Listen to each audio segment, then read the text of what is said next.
You know what I'm saying?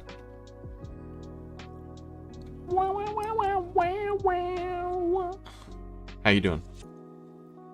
Let me get chat connected, and then we're gonna talk about some things.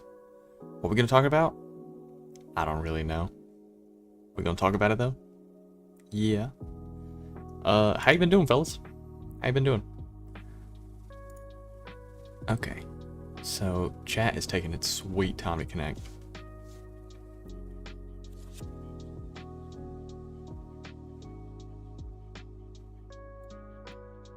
Alright, hit up with a test message. Perfect. Beautiful. Beautiful. Couldn't ask for a better connection. Huh? Couldn't ask for a better connection. How you been doing, fellas? How you been doing? It's been about 24 hours since we've been here. This is pretty fun to fly around.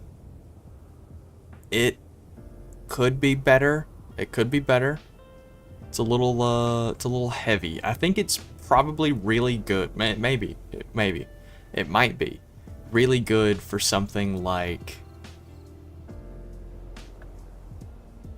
PvP combat, maybe.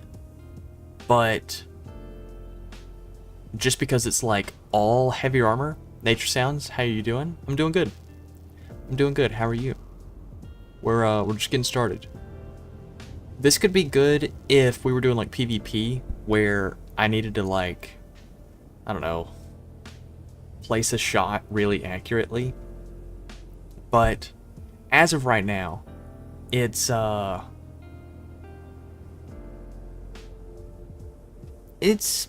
expensive to run. It's expensive to run. And I really wish it wasn't. I wish it was, honestly, I'm thinking about just building another little scout vessel and putting another cannon underneath it and just like one shot, just over and over. Hopefully trying to take out all the turrets and then get close enough and not die. That's kind of what I'm feeling, mainly because we burn a full tank of fuel running this, just to go a couple kilometers away and come back. We end up, so like it's got,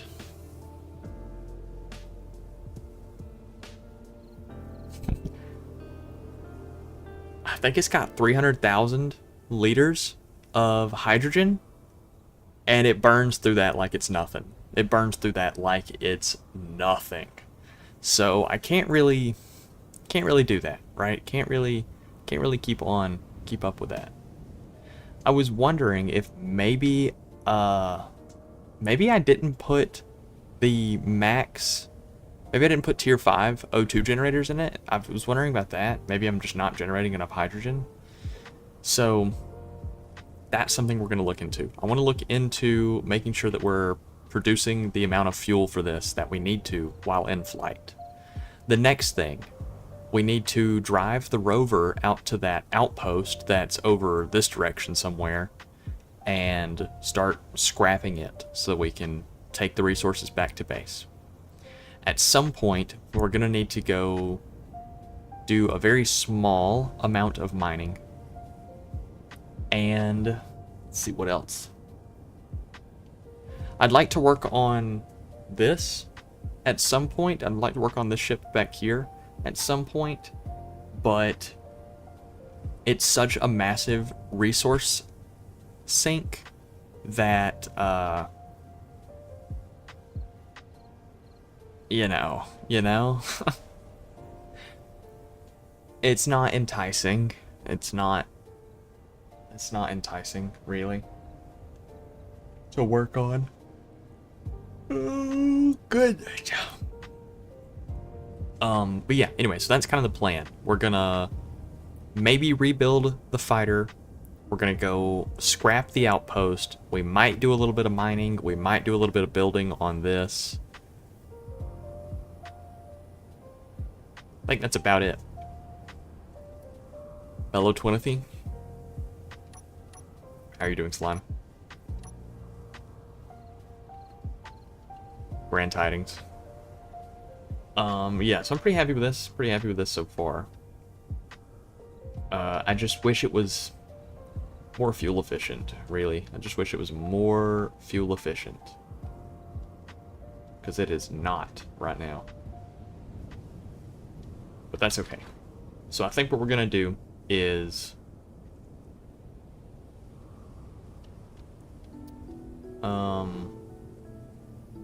somewhere over here-ish, on the land over here, is that outpost that we took out last time.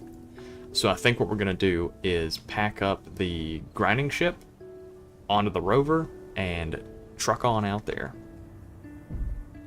I think that's our goal. I do believe. I do believe. Also, I want to upgrade a couple of these to like tier 2 at least before we make that trip, because we will fill this thing up. So I'm thinking these two right here, they look real upgradable, wouldn't you say? Wouldn't you say? They look real upgradable. Tier 2. Large cargo container. Hit it with a 1. And a 2. Oh. Booyah. A little bit of lag. Small amount. Alright, so that and that. It's increased our capacity a good bit. Let's go do it on the other side. Ooh, the other side has these. Hold on, I know how we can do this. We can add a little brace right in between it. And then do it one at a time. Something like that. So now we get rid of this one. Perfect.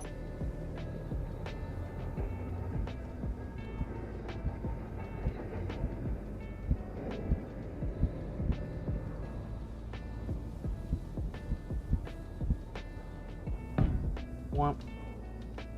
Look over here, do the same thing.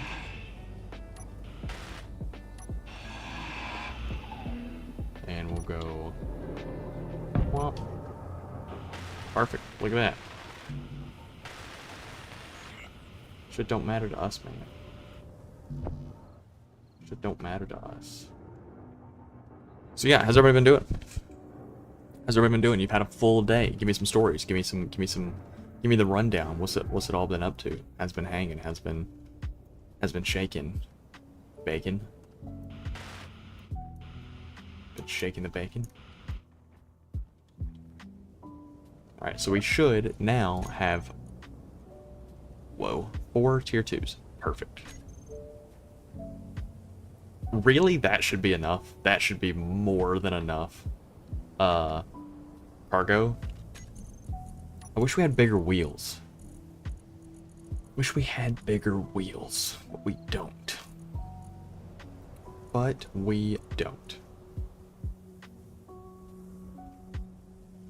I think it's just one of those things, you know? I think it's just one of the things we gotta work with. Let's make this...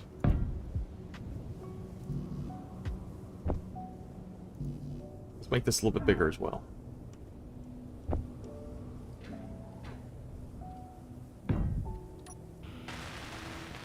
Give me a couple more collectors to work with. Okay. Yeah, that's probably good. What else? What else? What else? We don't really need a battery or anything on it because we got the solar panels. Gives us plenty of power. And you know, really, fellas, I think that's about it. I think that's about it. We need to make sure this thing has power, so we don't die. 34%.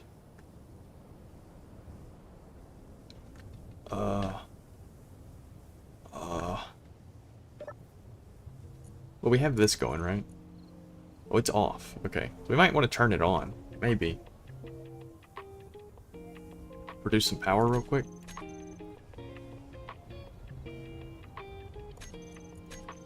We'll see. I think I want to change this battery out to a tier 2.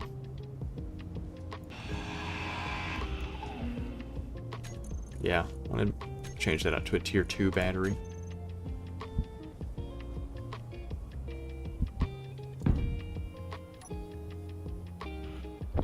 There we go. Give us a little bit more flight time.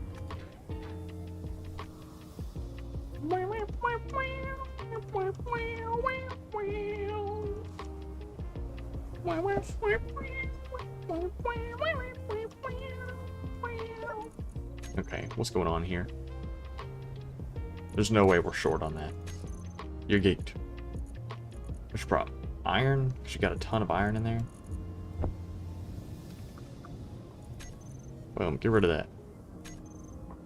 Show me my money. But yeah, so we're gonna go grind. That's gonna be our first little bit, is we're gonna go grind down that ship or station.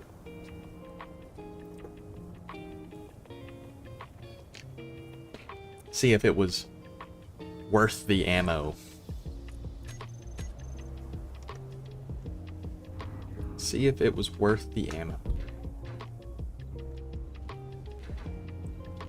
Also, I've been thinking about the landing pad. I gave it some thought, right? See how we get these holes where we're, you know, like melting through the landing pad with the fighter. Here's my thoughts and ideas on it, right? I'm gonna make a small welding block that has a really small radius, and it's just used to weld like one block in front of it. And then place those underneath the landing pad. So whenever we land on it, we start damaging it with the thrusters, it gets healed from the bottom. I don't think that's a bad idea.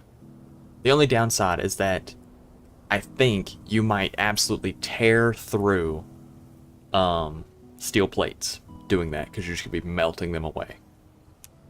So I would need to make it some way like a toggle, I guess. Which at that point you would just use like a big welder. You would just have a projector for the landing pad and a big welder to weld and repair. You would just do it once every now and then. Yeah. Anyway, I've been thinking about little things to try and fix up this, because I don't like this. But that's okay. Let's get in our ship. Oh, actually, I know what I want to do. Before we go out with this thing, I would like to upgrade the thrusters on it, because it gets a little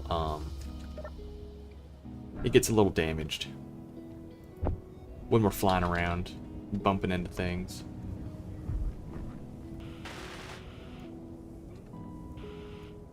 That and that. Oh, we're missing a landing plate in the back. Hold on now. Can't be having all that.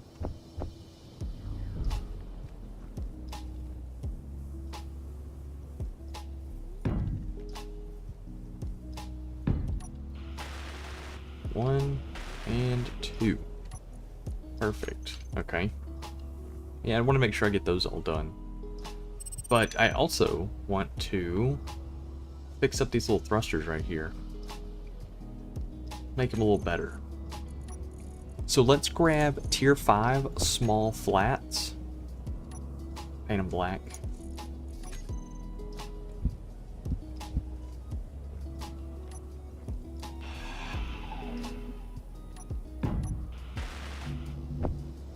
And do another one over here.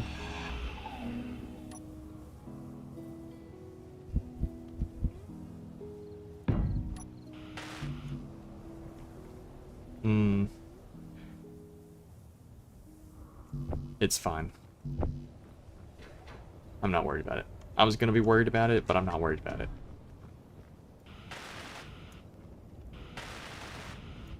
Okay, there's that and that. Yeah, that needs to get replaced with another little tier 5.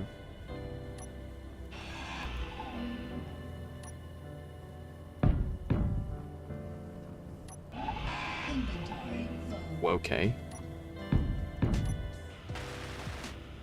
1, 2. Pick up my shoes. 3. Oh. Hold on. 3 and 4. Just wait by the door, you know what I'm saying? There we go. Okay, cool. So now we got a little bit extra lift. We got this tier 3 up here, providing our main lift. Let's bring this down so we can work on the rest of it.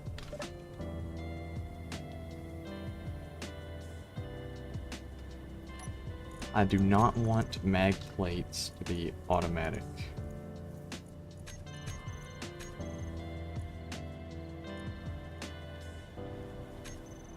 There we go.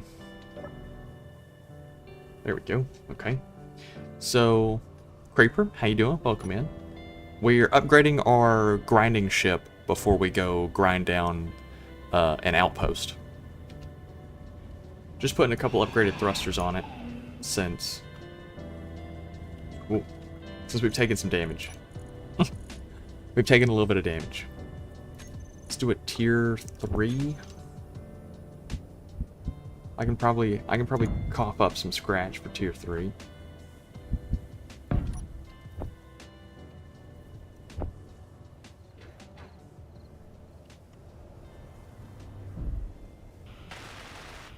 There's 1. There's 2. Okay. The downwards. Go ahead and get rid of those as well. Put something there. Put the, I'm gonna put another tier 5 down. 1, 2. And then do 1, 2.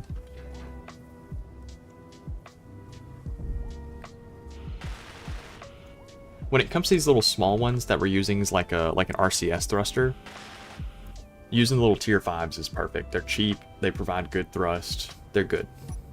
What do we do up here? Tier 3? Yeah, we'll do that same thing in the back.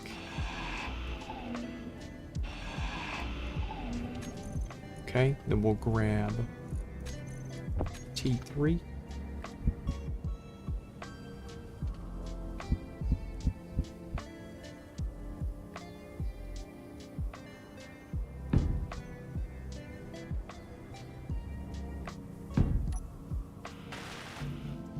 Go. You know, my little welding craft, it needs some love. It's lost a couple blocks during its life. Alright, so that has forward, back, up, down. Now we just need to do what? Left and right?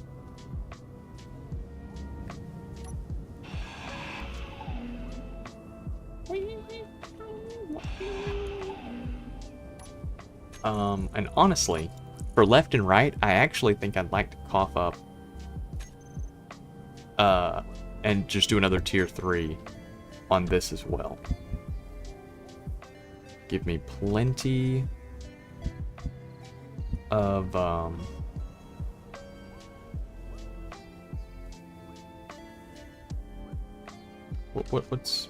what's right there? Nothing, just empty space. Yeah, we'll slot it all the way in.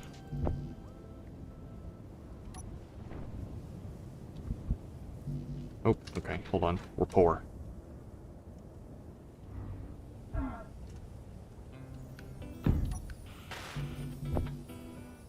Bam, bam. Bam, bam, bam, bam. Bam, bam. Bam, bam, bam, bam. Bam, bam, bam, bam. Bam, bam, bam, bam.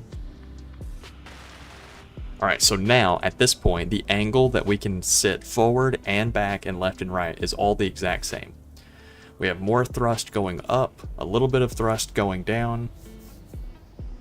I think that's perfect. I think that's perfect.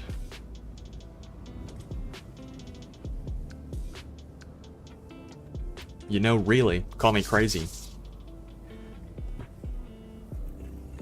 I don't think that it would be all too crazy to replace this cargo container with a tier 2. I don't think that would break the ship. Drops a gyroscope. That's fine.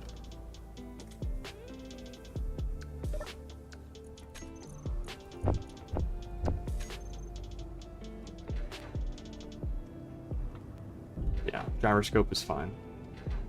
Whoa. Sometimes my movement tech is crazy.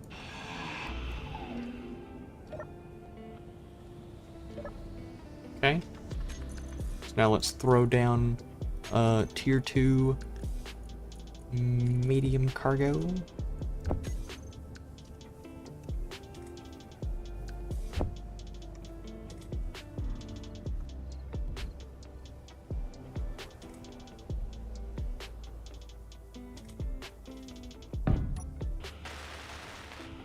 There's that. Alright, and then let's put the gyroscope back on it. I want to do like a tier 4 gyroscope. I want to get crazy with it, you know? I'm crazy.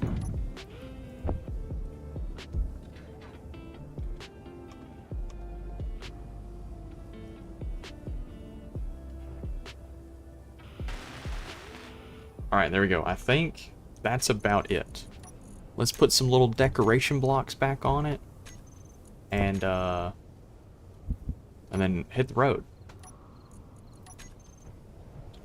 Oh, that is a different color. Oh, that is entirely a different color. Hmm.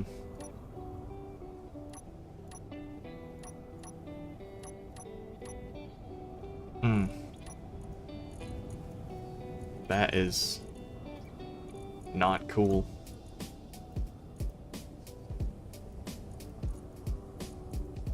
That's not cool at all. Okay. Because I really like this little seafoam green color we got going on here. I really do.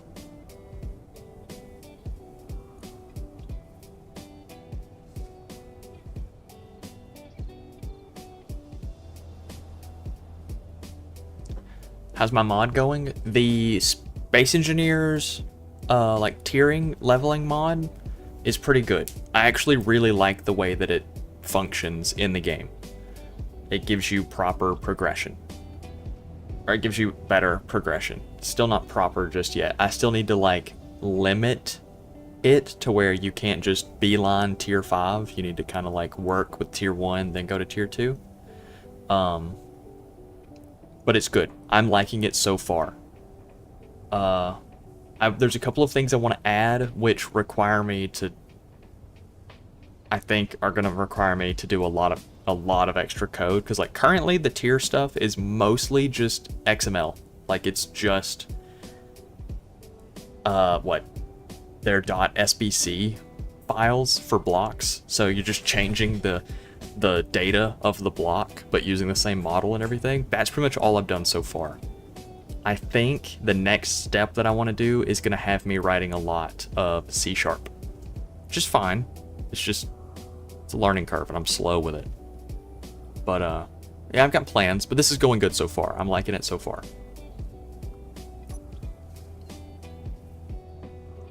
We're going to change the color of it to orange. We're going to have a little orange ship. Little orange ship.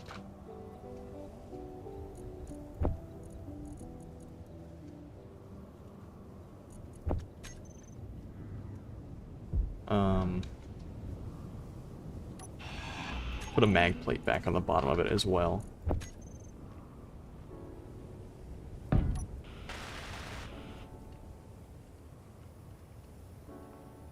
Well, hell, let's go ahead and paint it orange. Paint these little landing feet orange.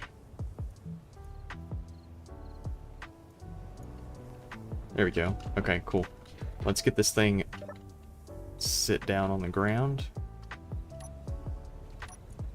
Turn the mag plates to not be used for anything. Alright. Let's place down my little blocks.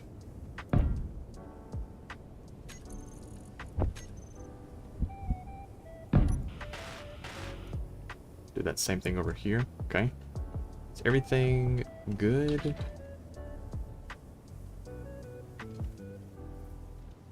Yeah, I think everything's good. Okay, let's do it. Let's do a little paint job. A little paint job makeover. Little paint job.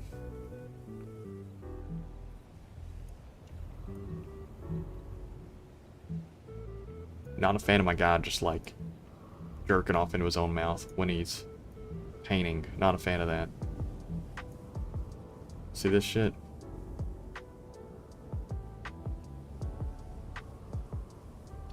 The fuck? What kind of animation bug is that? That's a crazy one. I'm not a fan of it.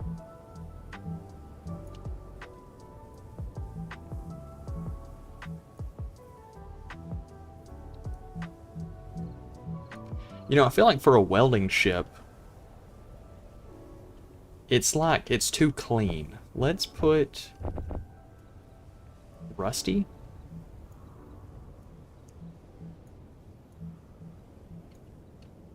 I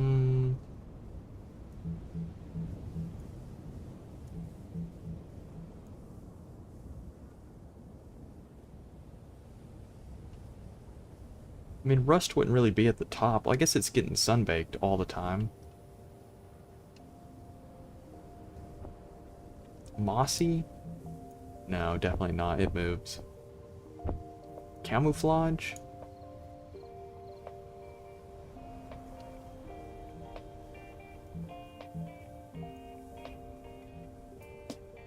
I don't even care. I don't even care how realistically painted you want this thing to be. Orange camouflage is banging.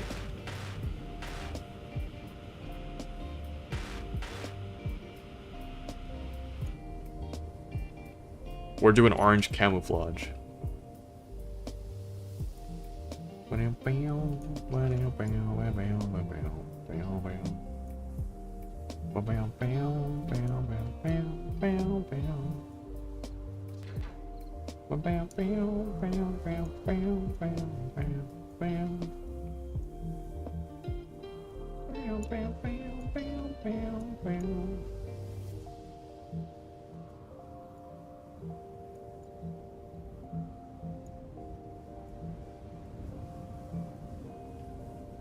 Okay, is that everything? Get this little area right here painted. Other than that, though, I think that's all the green. Oh, a little bit right there. Take a little look-see up underneath it. You know what I'm saying? I think that's it. I want to change out the yellow now that like the whole thing is a warning color. I want to change out the yellow to white. And still weldless.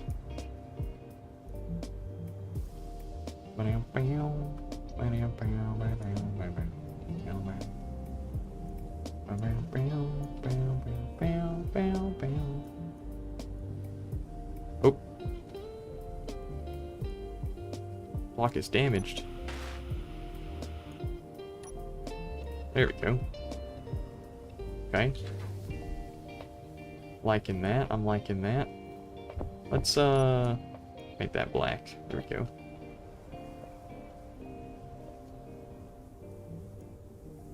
I mean, can't say it don't look kind of cool, right? That looks kind of cool. I'm digging it. I'm digging it. I'm almost tempted to... No, actually, you know what? Yeah, I like this. I think this looks good. We're gonna leave it just like that. I like it. F10. Let's delete the old one. We got a new one. We got a new one now.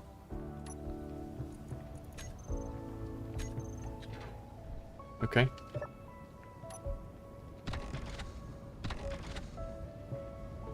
Oh my goodness. My mag plates.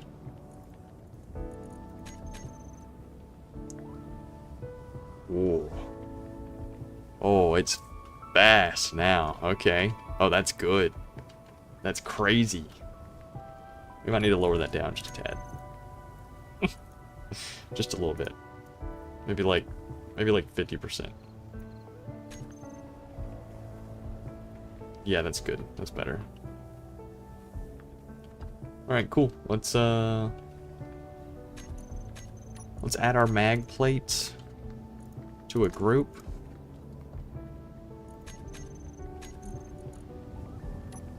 And then a little group C right there. Switch lock.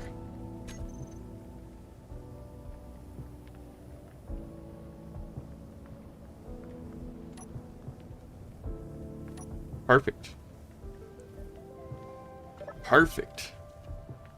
This thing's badass. Oh, dude, I love this. I actually really like the camouflage. I really like that. It just looks kind of cool, man. We need to paint this thing. I need this thing to not be solid white. Ooh, man. I love painting. I love painting. I love making shit look pretty. I love pretty colors. Anyway, we're going driving. We're going driving. We got a little ways ahead of us. We've got a little ways. Whoa, whoa, whoa. Huh. We got a little power to us now. Okay, we got a little ways ahead of us. Is this strength? Yeah. Let's decrease that just a tad. Dude, we are grippy. We're so grippy. Too grippy. Too grippy. You ever heard of such a thing? 'Cause I haven't. Dude, we are like really top heavy.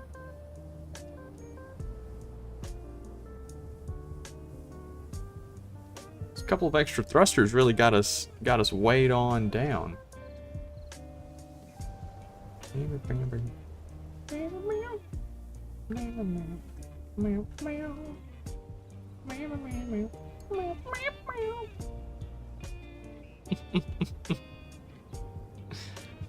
Anyway, we've got a little bit of driving ahead of us. So, what kind of angle do you guys like? Like this? I think this is pretty good. We need to go about 10 kilometers that way. So, I don't really want to go much faster, man, because like we almost flipped just pulling out. We might be getting a little too heavy. We might be getting a little too. Oh, man, I gotta upgrade this thing again. It's not the worst thing in the world. That's not the worst thing in the world. We need to There's a couple of ways that we could go about it. One hand, we could foot the bill and make this rover fly. We could, hold on. Block. Yeah, there's a couple of things we could do. We could make the rover fly and just foot the bill for the power cost, which I really don't think would be that high since we don't use this thing super often. We use it when we go scrap stuff. That's about it. So, I mean, we could have solar panels all over it. It could have a landing pad on top and thrusters all along the bottom and just a bunch of cargo. And its whole job is to fly out somewhere to act as a mobile depot. for like the working vehicles.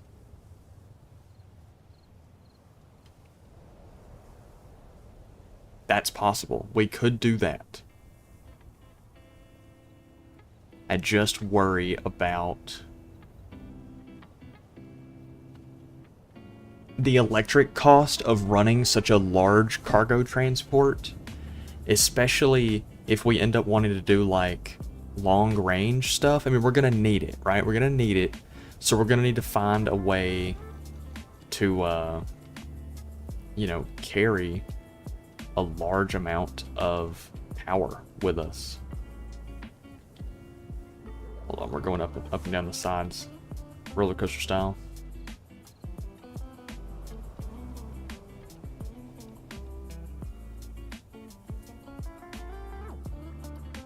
But yeah, we're gonna need a lot of power. And if it was large grid, it wouldn't be that big of a deal to just build a bunch of batteries and have like 4 of the large atmospheric thrusters hold you up.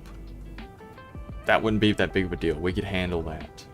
But doing it with small grid, it's gonna be real expensive. Real expensive. Also, with the new tier mod, it's kind of got me wondering if maybe all the cargo boxes in the cargo ship that we're starting to build, I should upgrade those to like maybe tier 2. It's going to double the weight, right? Technically, it would be doubling the size if we were going to build it in vanilla. So,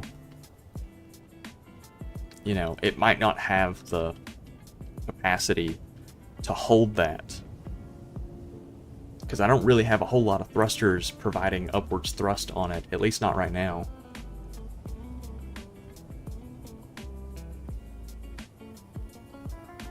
It's just going to be expensive. It's just going to be expensive. All of it is. Getting all of it scaled up to like a good usable size.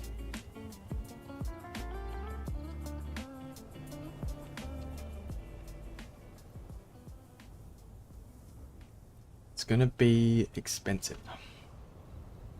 In a minute, when we get up close to like cresting this hill, I'm going to need to zoom out and kind of look at where the raid tower is, because I know that it's somewhere over here and it's about 10 kilometers from the base. We're 6.5 right now, so we should be able to see it on the horizon somewhere, but I don't see it. I don't see it anywhere. Nickel and silicon? Okay.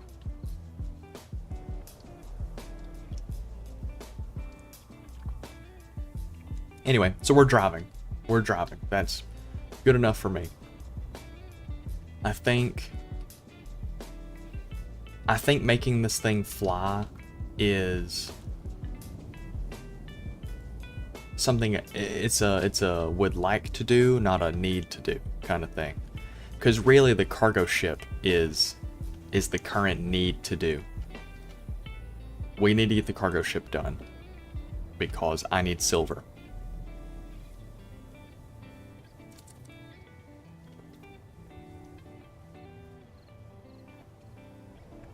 I need silver. You know, I was thinking about this this rover here. I was thinking about it. We need to make it like maybe 5 blocks wider than it is currently. The wheels need to be about 5 blocks wider. But you know, to facilitate that, we're gonna need to make it taller. You know what I mean? Because like we're gonna get high centered on stuff.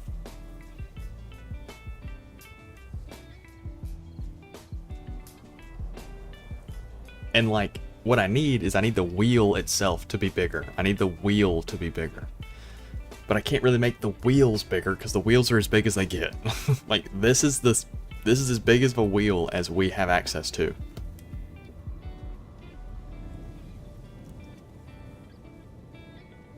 Which kind of leads me into the whole, you know, maybe we make it fly. Alright, so we're about 10 kilometers out, and I don't see it anywhere. So hold on.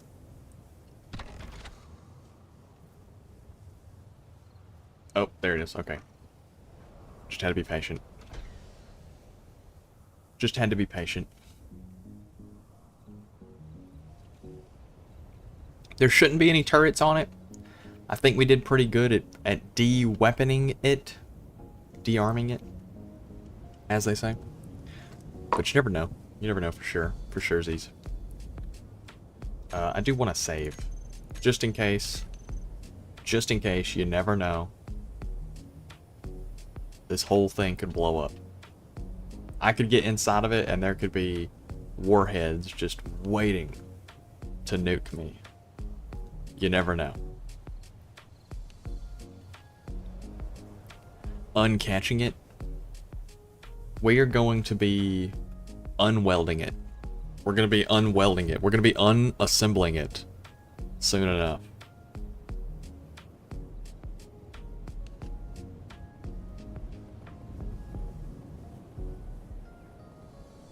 I think we de-weaponed it pretty good, but honestly, you never know. You never know. That's not what you said.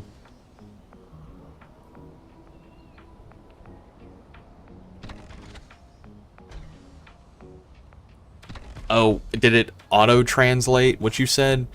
Lately, so you know, like, Google and YouTube are like the same thing, right? So,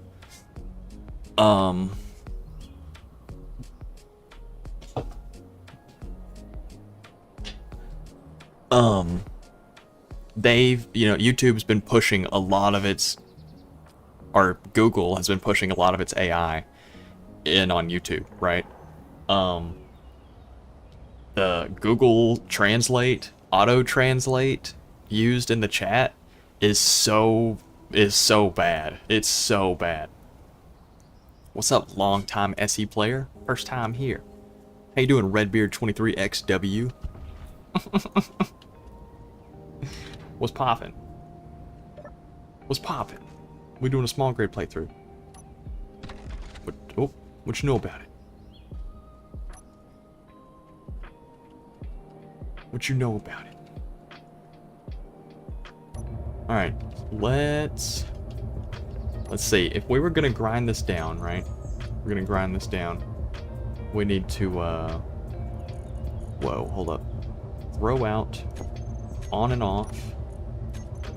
And the collector, or connector, is going to be set to collect all.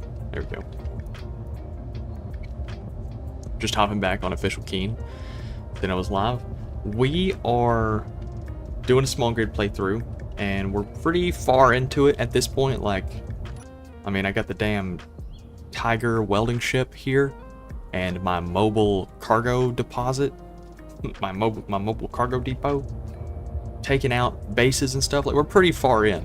We just don't have silver, so I'm still stuck to the planet. I mean, I guess I could do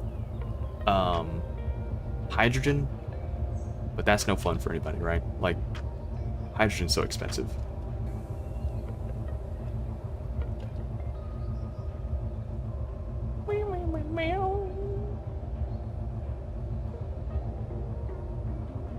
Name. What does that mean? What do you mean? Name. Real. Oh, nom. Okay. Dude, yeah. See, like, the auto-translate is so butt. It's so butt. If you say,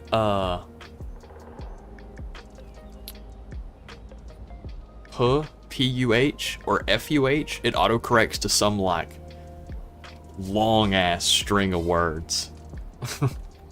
It's so... I don't know what it thinks it's translating, but it's so bad. Whoop. That was a little much. Tell.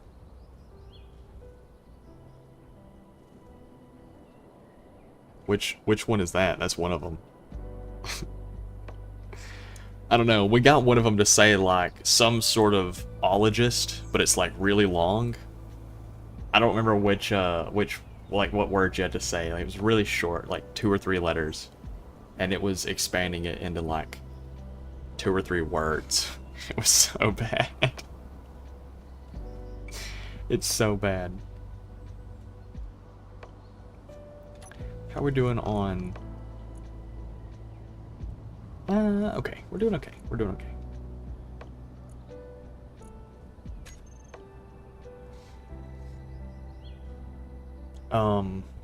Wish we could have the area welder from SE2. Yeah. So that's actually one of the mods I'm trying to work on right now. That's one of the mods I'm trying to work on making.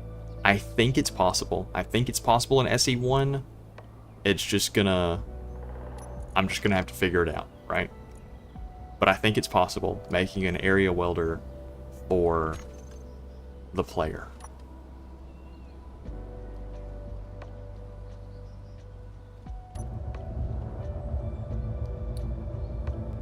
Do you think I should go in there and see about... see what kind of loot is in there for a fella like me? Did you mean to type that?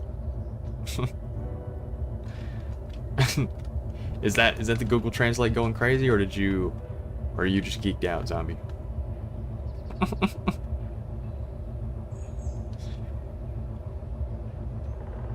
Zombie might just be geeked out. We never know. The world may never know.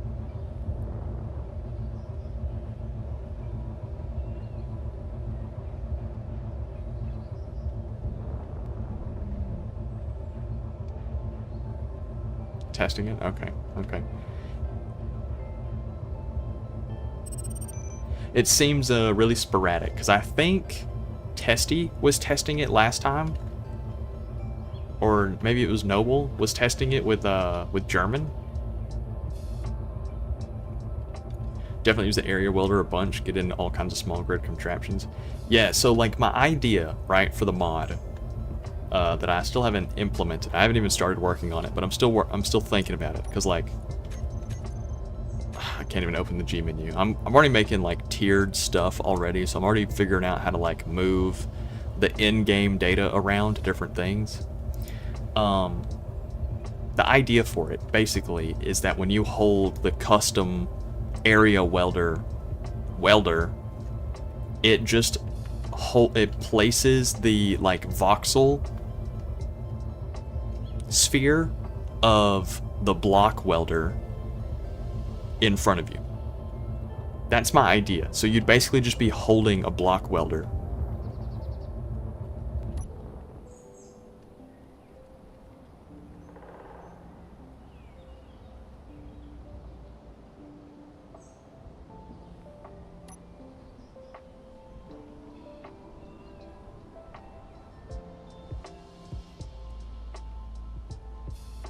Yes, yeah. We would just be using the hitbox, the like the voxel sphere, the sphere of influence, of one of the blocks. But you would hold the welder in your hand, and what it would actually be doing is generating a invisible welding block behind your head, and so that way the welding bubble would be in front of you at a reasonable distance. Another idea that I've been thinking about is one of the older mods shows like a ship damage diagram. So I need to like look at his mod, see how he did that for like surveying blocks for what's damaged and what's not. Because you could use that same looping survey system to target the block that you're looking at and scan X amount of blocks in every direction. The paint feature already does that. It scans X blocks, so whenever you do like shift middle click in creative mode, it paints a 5 by 5 by 5. So you could use that same argument in the code to then scan those blocks, give you a list of the components needed to weld that, and then send that back to the player. So you could look at something, toggle area welding, and it would scan a 5x5x5 and weld those blocks up if you had the components. Like, there's a couple of ways that I'm thinking that it could be implemented. I gotta do it. I just gotta, like, sit down and do it. Starting is the hardest part. Starting a mod is, like, genuinely the hardest part. I get the worst, like, writer's block, I guess, setting everything up. Once I'm in it, once I'm kind of like, I've got like a little bit down and I'm just filling in the A to B, you know, like what I need to actually put down, I got it. Starting. Hold on, let's take this thing's power out. I'm tired of this thing. I don't like the idea. I don't like the idea that it's just sitting here waiting on me to get inside before it blows up or something.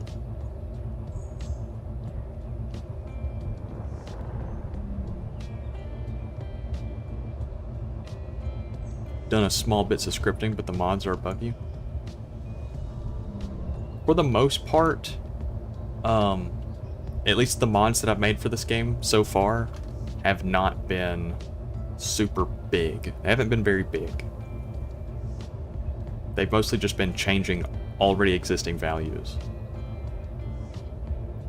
So the area welding mod is awesome. Okay. Did that damage my rover? No. Okay, we're good.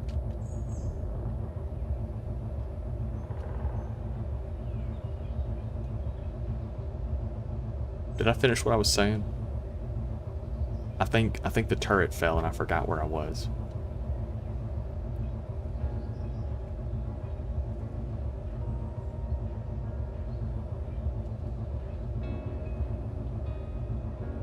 Anyway, I'm worried about getting in here and then...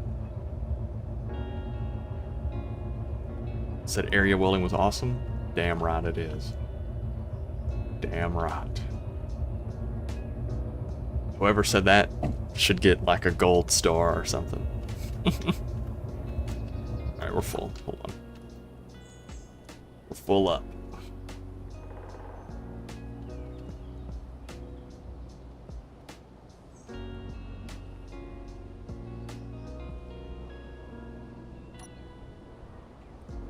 Alright, now we wait for the offload.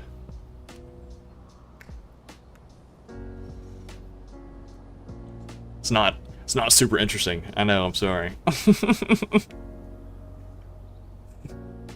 I'm gonna make a tiered connector that can drop more shit per shit. You know what I'm saying? Because if this thing could just dump the full inventory of the ship in like 5 drops or something, that would be fantastic. It's part of the game. It is. Actually, so I was looking at like the viewer analytics on like the back end of YouTube for these streams, and I was noticing, so like part of the small grid playthrough, because I wanted to make the game more difficult, I wanted to make the game feel longer, because vanilla Space Engineers is really easy and really fast. Like you max out and then you're basically playing in creative within your first like day of playing it, right?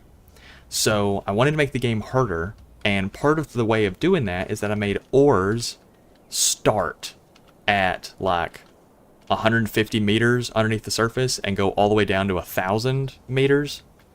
But I also made the ore deposits a lot larger. So I was looking at the viewer statistics, and even though it makes the gameplay loop for me more fun, you guys hate watching me mine. You guys hate watching me mine. So I've been considering, you know, like really trying to get into space so that way you guys don't have to like watch me do the boring part of mining. I've also been considering doing what the Minecraft YouTubers do and just saying I did some mining off camera and just, you know, mining off camera, or spawning all the shit in off camera so that way you guys get to think I mined it all off camera, but I'm actually cheating. So, I don't know. I don't really know how to play that card just yet, because I like the difference. Yeah. Hit the tilde key, player.add item dot iron ore space 100 million. Like it's a Skyrim command. But yeah, I don't know. Anyway, I just understand that, like, watching me mine for like 30 minutes at a time, I get it. It's boring. But it's also part of the game, and it's also part of what makes the gameplay loop, at least for me, more interesting. So I gotta find a good balance of what's fun for me, but what's fun for you as well. And I don't know if I've found it just yet. I think small grid has been fun. I think small grid has been really fun. And I think the tier mod has made it even more fun than what I initially thought it could be. But the mining aspect, you guys don't fuck with that. So I want to get into space. I really want to get into space. I think getting into space will be a good change of pace. It'll be something different.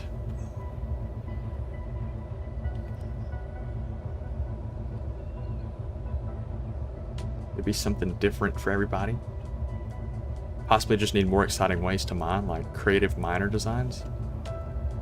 I guess, but like it's a kilometer underground, so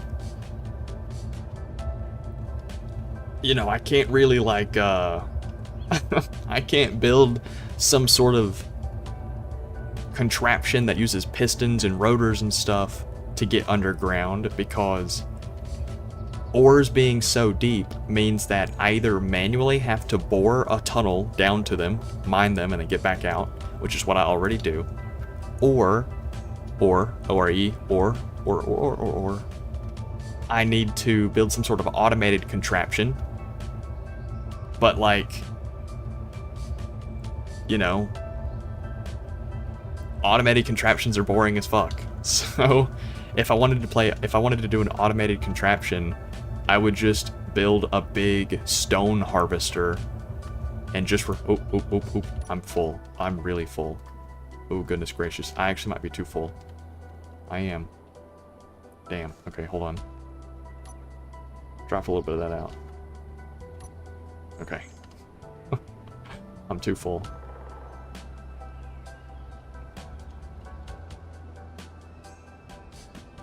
Okay, so I need more thrusters. I should have more thrust than I have storage capacity. I should not get full and fall out of the sky. Oh, that's a rough one. Yeah, I don't know. I think there's a mod called like ore scanner or something. I think that one seems interesting to me, and I think that might kind of help the mining gameplay, right? So instead of having an ore scan or an ore detector that's just always on, it's just always scanning ores around you 24/7.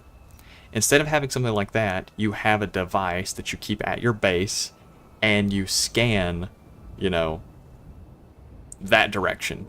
And then it kind of pings and it's like, yeah, there might be platinum or something in that direction.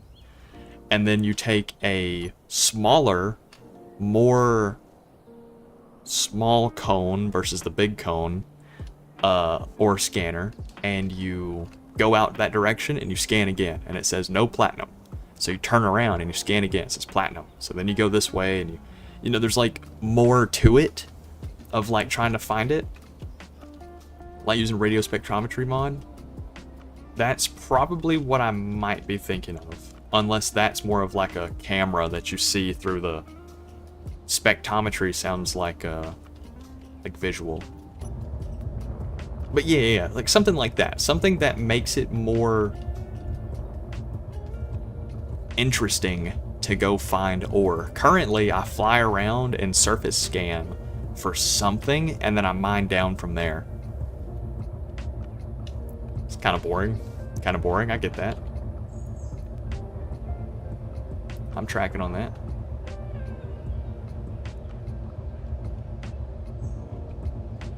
For asteroids, you pointed at it, it shows a graph on your LCD showing density of different ore types.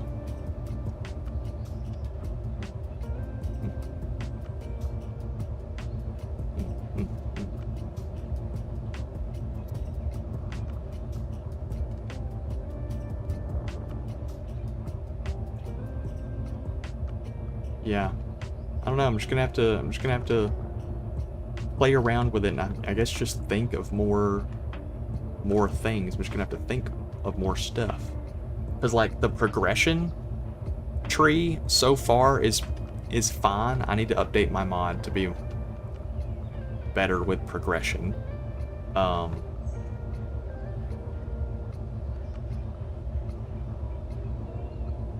Yeah.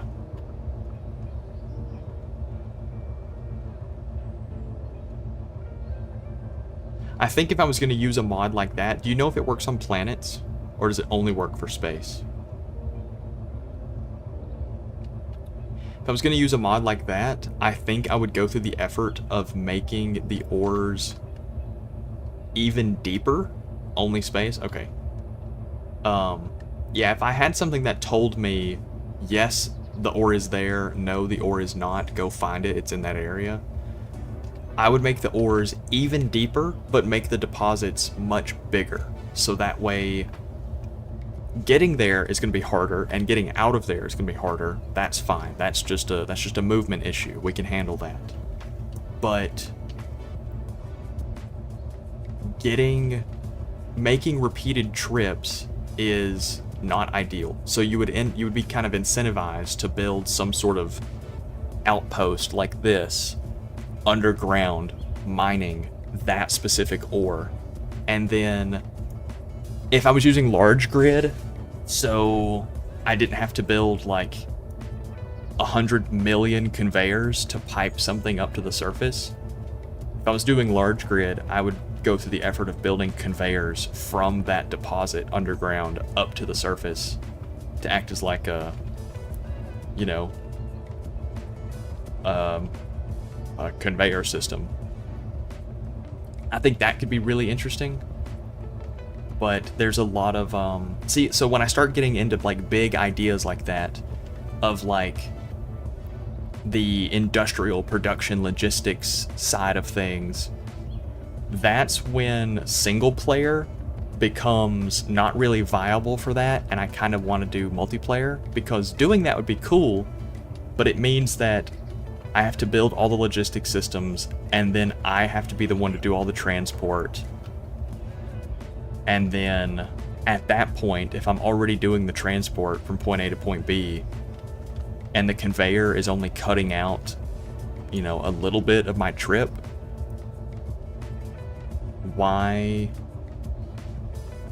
would I build it in the first place? Which is kind of where we're at now, of like, I know where most of my deposits are, and I know that I need to go back to them regularly, but the effort in transporting from point A to point B is way shorter and less resource intensive on like fueling and stuff than just like building a big ass outpost to mine it for me and deliver it to a more easily accessible area. I think playing online, I think multiplayer Space Engineers where I run some sort of mining company would be fantastic. I think it would. I think it would be absolutely fantastic. But I need to just try it. The last time I played Space Engineers multiplayer, like really, and was really into it, was planets were just added, so 2015, and I think I was playing on a Keen official server, and I played on it for about a year, and I ran a mining company, and we were the most powerful, you know, faction on the server because we had so many materials everywhere. It was like a mining outpost on every planet. So anybody who needed something, I could provide that, and it meant that I didn't really have to build combat ships because I could just pay people off. It was fun. It was fun. I won't lie. It was really fun. But you need people for that. You need people for that. I just, especially with streaming and stuff, I cannot dedicate the time to, like, what's the word? I don't know. I guess building a relationship with someone who does not actively watch my content. You know what I mean? Like, you guys, it would not be beneficial for me to be really friendly and chatty in a Space Engineers server. And those people not know that I stream or anything. And then at that point, I feel like I'd be, like, promoting myself in a public space all the time. And that's not my vibe. And then, you know, what happens if one day, like, we've been having a good set of streams lately, and everybody's interested, everybody's involved, everybody's enjoying it, and we get on and we got offline rated. And all my shit's gone. What do? Right? The next stream is just, we're starting from the bottom again. A lot of uncertainty there. A lot of uncertainty there. It's like Rust streamers. Ugh. That's when we farm them back. Yeah.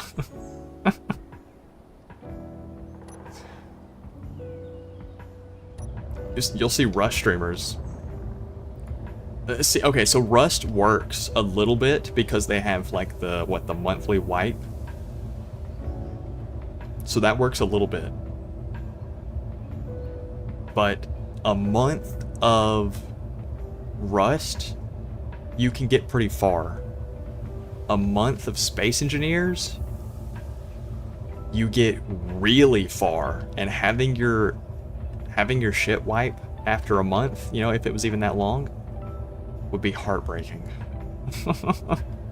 To basically start a new game every month on Space Engineers, man, that'd be rough. So I don't know. There's a balance somewhere. Yeah, PvP combat in this game is awful. I don't like it. It is expensive to win the fight. Losing the fight is expensive because you lose everything, but winning the fight is still really expensive because you have to go back and repair everything. And everything gets damaged so easily, and like all the weapons are so short range that like I don't know. It's just not for me. Combat in this game is not for me.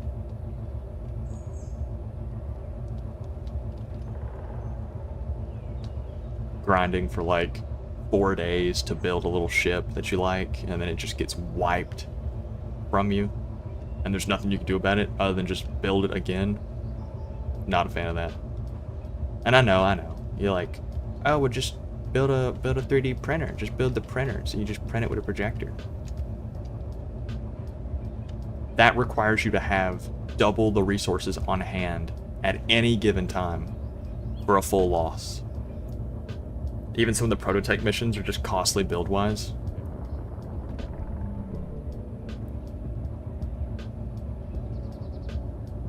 I haven't done a single prototech raid ever. I've never interacted with that portion of the game.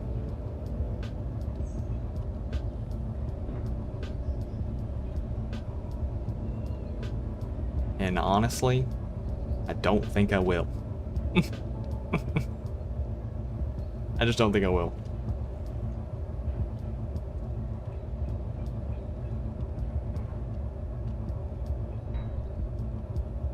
If I wanted to play a game for combat, I play Space Engineers for the survival aspect. 100%. I play Space Engineers for the survival aspect. If I wanted to play a game for combat, I would play From the Depths. It's more complicated, and I'm not good at it, but the combat feels better in that game. It feels much more skill-based. Combat in this game is who put more armor in front of their cockpit. Who has more welders behind their weapons?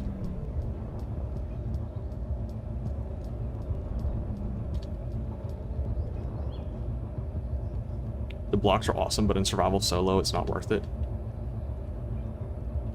Yeah, and it's like, so part of my little tier mod that I've made kind of defeats the point of Prototech of like being it. So part of the tier mod is that linearly cost increases, but the stats of the block also increase. So you've got a regular battery, and then you've got a tier 2 battery, and the tier 2 battery cost twice as much.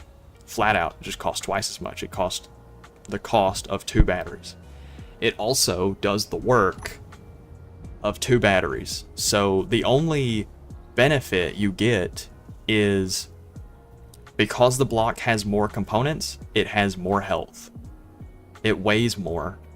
It produces more power, twice as much power, and it stores twice as much. So space savings. Your benefit is space savings, which allows you to have a proper progression curve in the game of, I really like this welding ship, I just wish it was a little bit better. So spend the extra resources and upgrade the components.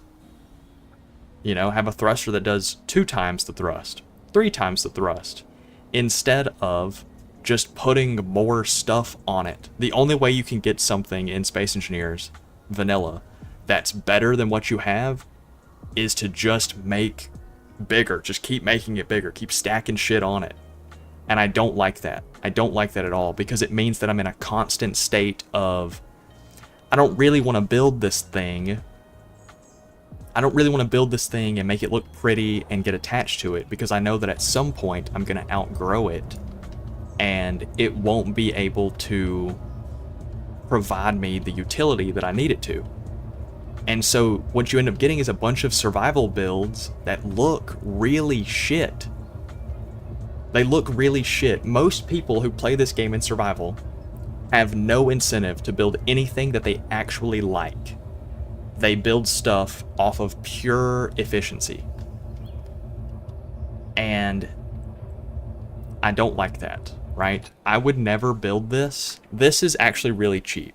I would probably build this in vanilla. But it would very quickly become useless, and I would have to build something bigger at some point. But because of my tier mod and being able to upgrade it, I've been able to keep it. So I put some armor on it, I decorated it, I made it a nice color, I've got the hotbar all laid out nice. I'm attached to this thing. If I lost this, I would be sad. And I like that. I've added like a whole new thing to Space Engineer Survival. It gives me a reason, right, to keep and decorate my stuff.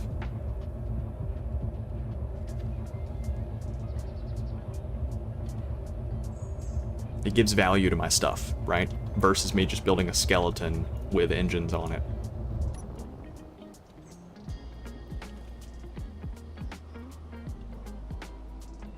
Yeah.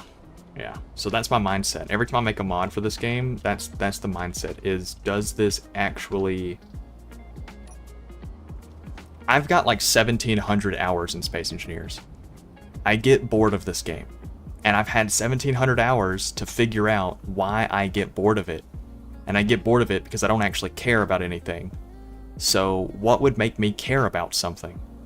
I know using it for a very extended period of time, and over that period of time, allow it to be better, to fit my needs, to extend its life cycle, and as that happens, increased the total cost of the machine. Not its consumption, but the total cost of just building it. So the longer that this exists and the more upgraded it becomes, the better it's going to be and the more expensive it'll be. Right. So you know exactly what I'm talking about. It's very often, right? You build some shit like this, the rover. That is a string of blocks with cargo attached to the outside of it and then wheels on the bottom. It is cheap. It is ugly. If it blew up and it didn't have resources in it, if it just blew up, I wouldn't care. I'd build another one. But I've already started upgrading the cargo boxes to tier 2. I've already upgraded the solar panels to tier 5. So like, you know, I would be a little more hurt if it got damaged. The next step of the tier mod that I want to do is add like a progression lock to it to kind of prevent you from just going straight to tier 5 with everything, because especially for like refineries, assemblers, and the boost modules, immediately going to the top tier is the way to go. It just is. It's a long-term block that never stops providing its benefit. So I need to limit that in some way. And I think the way that I'm gonna limit it at first is that you need to build X number of tier 1 blocks, or have some sort of calculator for a ship to be like, it adds up the total of vanilla blocks that you have and then gives a ratio of how much vanilla, like tier 1 blocks you have versus tier 2. And then when a ship crosses that threshold into being primarily tier 2 or something, or like a life cycle stat, then you unlock the ability to place like a tier 3.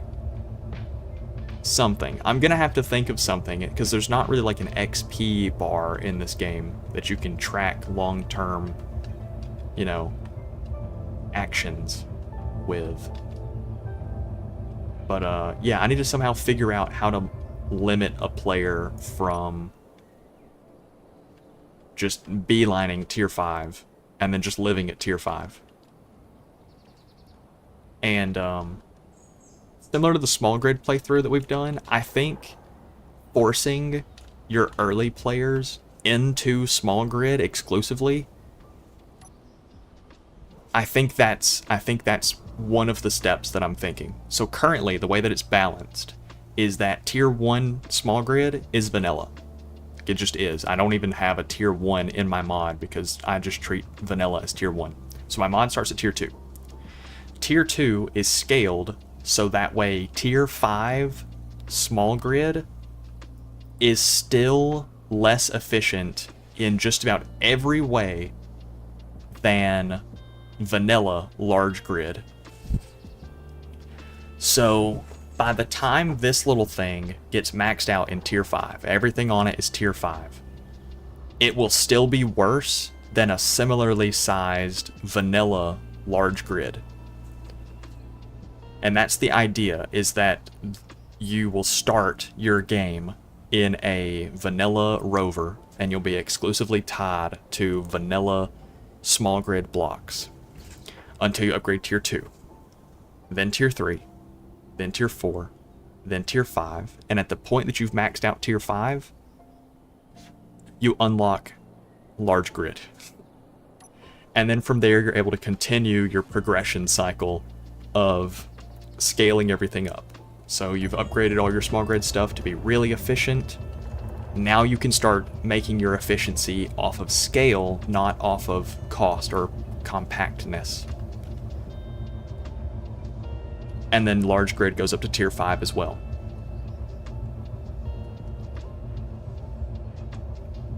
That's the idea, but I gotta figure out how to gate that.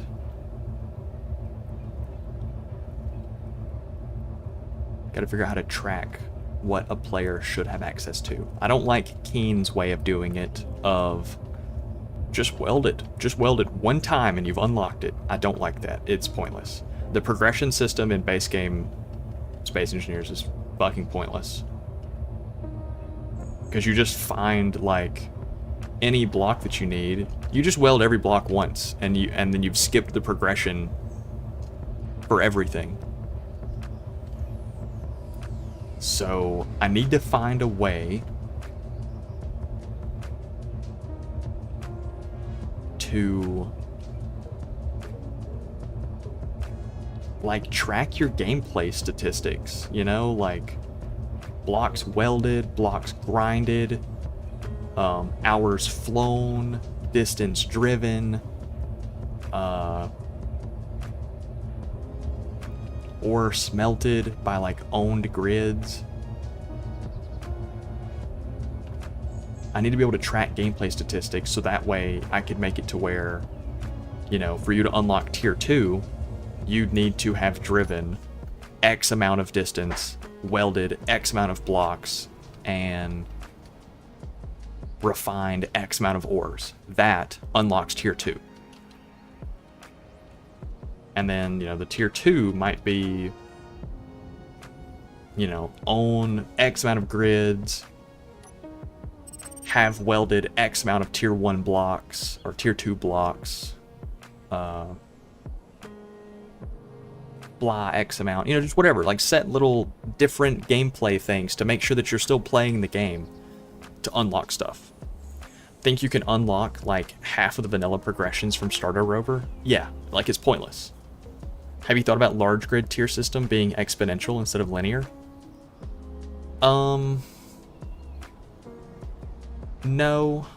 No. Because at that, so, like, I've already considered going up to tier 10 and having tier 5 be where you unlock large grid. So small grid would go up to tier 10, but at tier 5 you unlock large grid. So at that point you get to decide, do you want these expensive but efficient tier 5 small grid blocks, or do you want to get bigger and do efficiency off of scale for large grid? Anything past tier 5, so 6, 7, 8, 9, 10 of small grid would still increase in cost, but their stats, so, like, already thrusters per tier do not increase in consumption. They only increase in thrust. So the efficiency is better going up in tiers.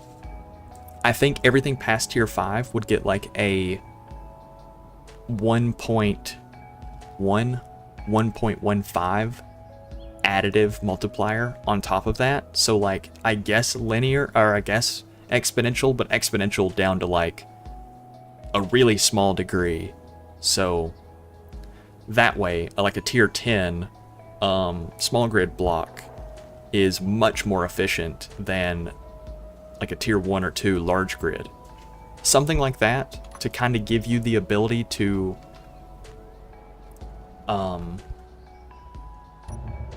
deem a certain build more or less viable depending on the grid, but they can still do the same amount of work.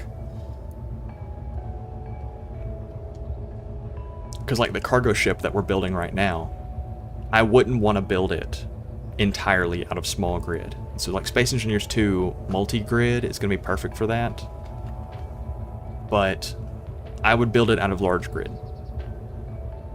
But a smaller cargo ship, just slightly smaller, I would build out of small grid, but I would need it to comfortably be able to do the things that I need it to. What are we shooting at? Dogs?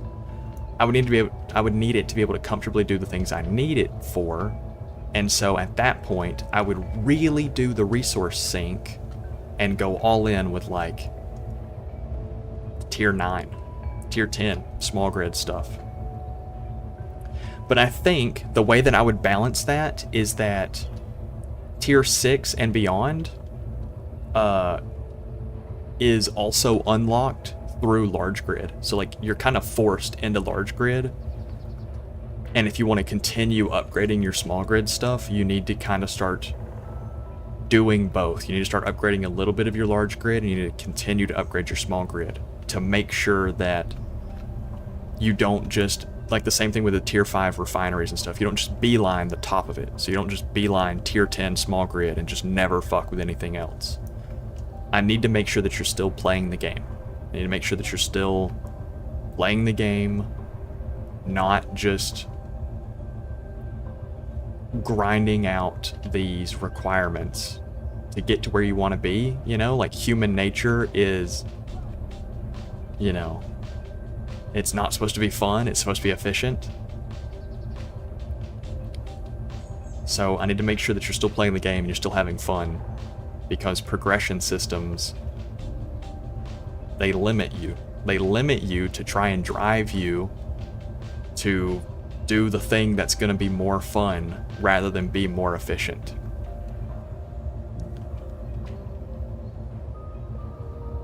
Because a lot of people do not have the self-control, like just flat out. A lot of people do not have the self-control to understand why things are not fun. And it's usually because they have focused on efficiency, that they have efficiency'd the fun out of the game. What would you have as an option for large bases before large grid? No. Small grid base. You're starting the game. You don't need... Maybe you unlock like the basics of large grid, like maybe just the block and like a door or something at like tier 3 small grid, but really you can build a base out of small grid. I've already proven it. So no, not really.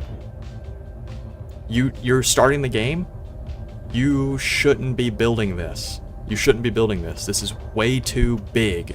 If you think about the size of your space engineer being on a planet that is uninhabited, you should not be building some massive outpost with massive refineries and shit.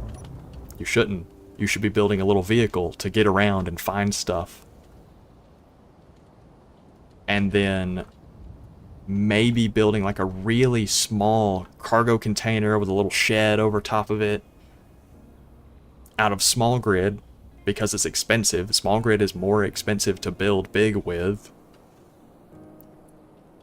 So yeah, no, I don't think I would.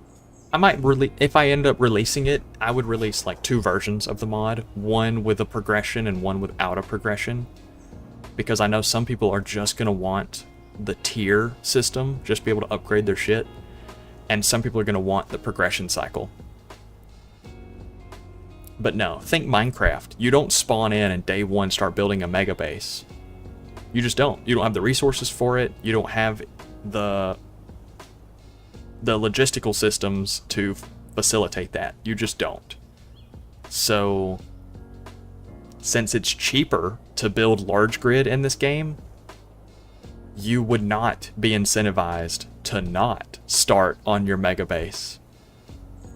I know, at least for me, when I do vanilla Space Engineers, I beeline a basic refinery and an assembler, 2 pistons, a rotor, and a drill.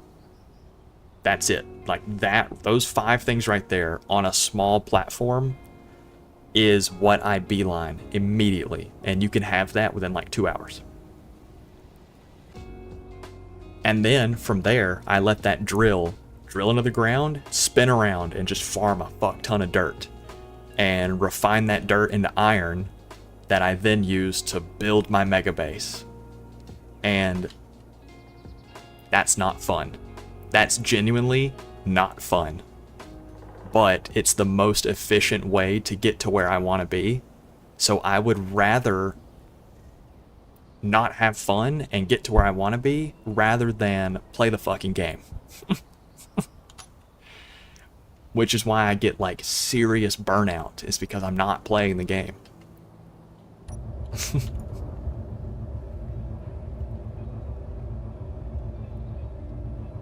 So yeah, maybe like 2 versions of the mod for people who just want to upgrade their stuff, and 1 person, and like the people who want to do the progression of the game, do the alternate progression of the game, my progression of the game.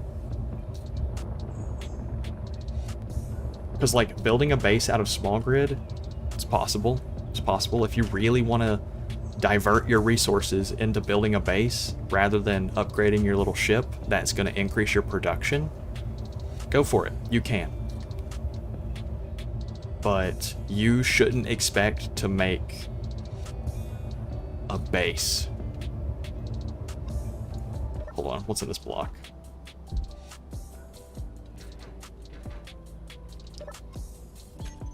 Ice man.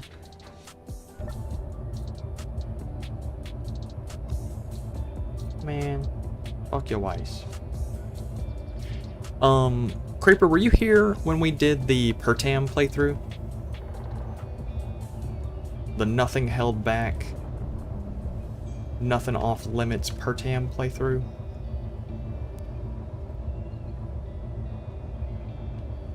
That is the epitome of boring space engineer survival, I would say. Yeah.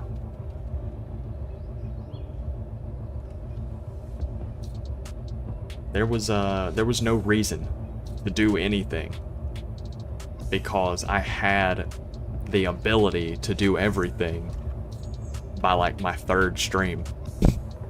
I had a cave that was safe. I had all the production blocks that I needed. I had a drill mining stone. There's no point. I can't go back. I can't go back. This has been the most fun playthrough I think I've ever done on this game.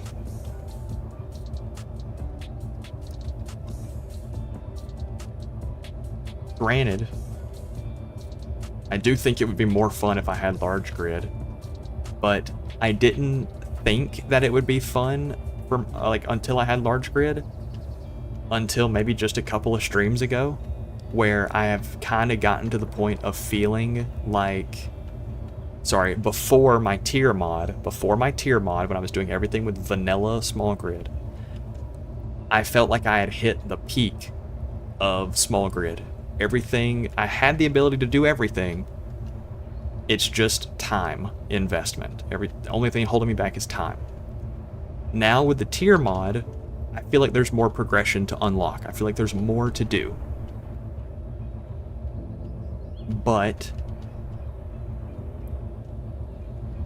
in a couple more streams, when I get even further along, I think I'm gonna have that same issue of I would like to build bigger, because I feel like I've maxed out what small grid has to offer.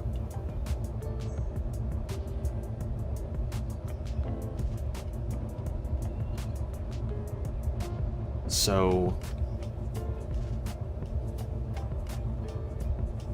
you know, I think we're going to continue this playthrough until I really do just not find it fun anymore. And I don't expect that to be too far off, because like, I do enjoy this, but as a solo player, I'm getting to like a point where getting bigger and stronger and everything doesn't really have a benefit. Because the efficiency is going to flatline again. The efficiency is not going to be there. So like, building some big warship, I could do it. I technically have the resources to do it. I could do it. Losing it would set me back possibly 100 hours. And that is a huge risk that I'm just not willing to take. Building some space base, I could do it. I already have a ship that's hydrogen powered. I could do it. I could make the trips back and forth and build it. there's not really a reason to as a solo player, because I either have everything that I need at one base, or I have it split across both. Drinking the ocean with a spoon is that is a perfect yes. I'm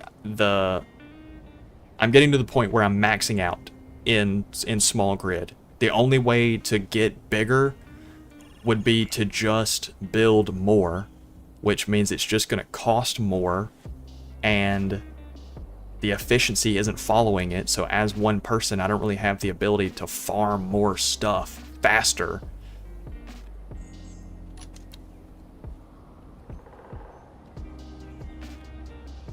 I don't know. I don't think we're at the end of the stream series, but I think we're getting close. I think we're probably getting close, where I'll start trying to look at how I want to wrap this up. I think we will. I mean, I don't know, a couple more episodes, maybe 6, 7, I don't know.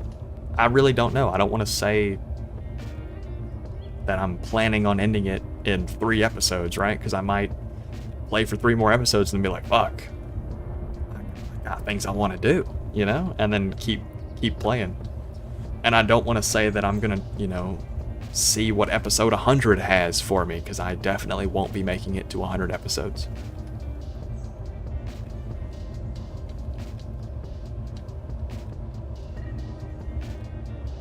I like to think of my Space Engineers playthroughs, and really any of my playthroughs, as like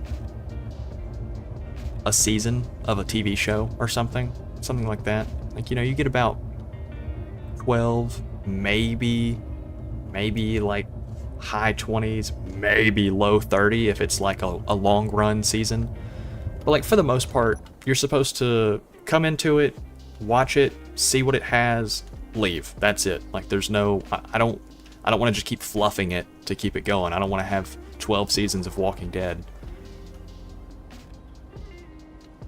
Really, I think you could probably condense Walking Dead into like 4 seasons. I think you could have like 4 major arcs of Walking Dead and trim out a bunch of the extra characters that don't like really get fully realized arcs. And you don't need 12 seasons, right? I think you do without about 4. This feels like a grandpa talking to his own mortality. Yeah, talking about his own mortality, yeah, basically. I don't know, man. I mean, Space Engineers is fun. I like the survival aspect of it, but part of what has made this playthrough so fun is small grid. And I feel like I've kind of seen everything small grid has to offer, just about. Alright, we've gotten rid of it. There's nothing there for us. There's nothing left.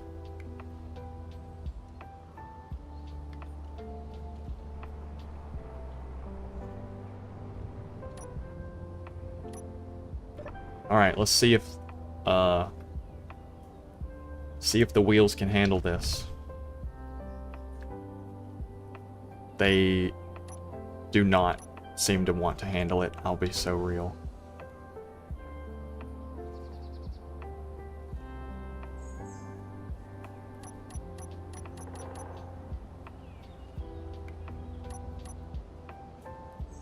Yeah, they do not want to handle it. They were never made to see this much weight.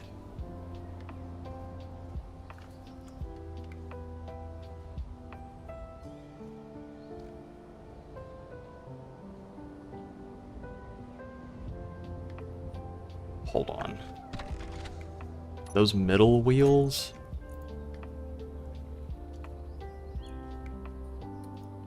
The middle ones need to have a bigger height offset with a slightly lower strength. They didn't have like max. It's lower strength.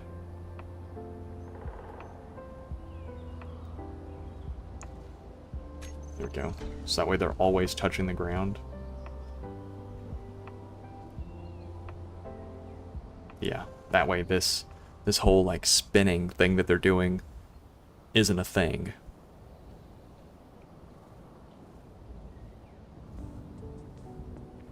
There we go. That's perfect.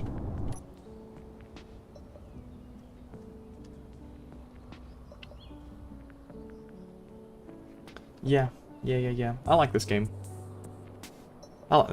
It's not finished, though.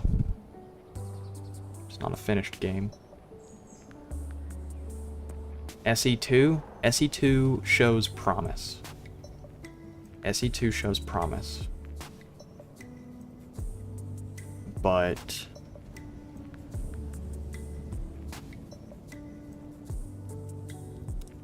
Keen seems to be dilly-dallying on what they actually want SE2 to be. So I don't know. They're like, yeah, we got multiple planets and like a really poorly implemented like political map. Yeah. Oh, also we're working on water. The fuck? Okay, so like the water thing is cool. Yeah, that's cool. It's engineering, I guess. How does that like long term affect my gameplay of solar system progression? You know? Okay, we are hauling dick right now.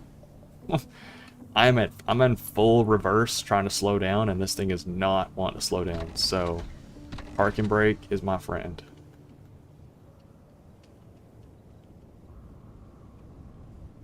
We're adding water. Okay. Yeah, no, water's cool. Yeah, water's cool. Can we possibly discuss that can we get like some missions? But like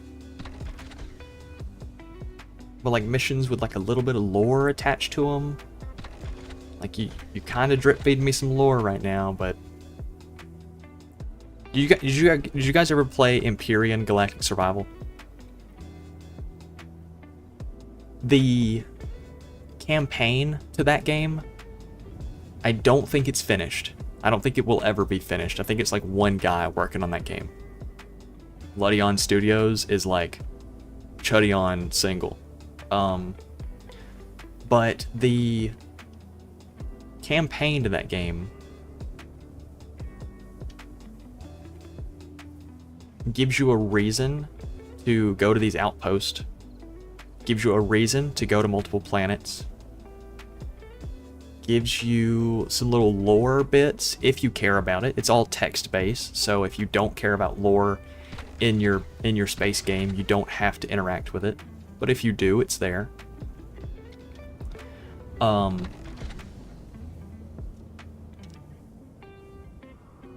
There are like little side quests, like all the POIs have some sort of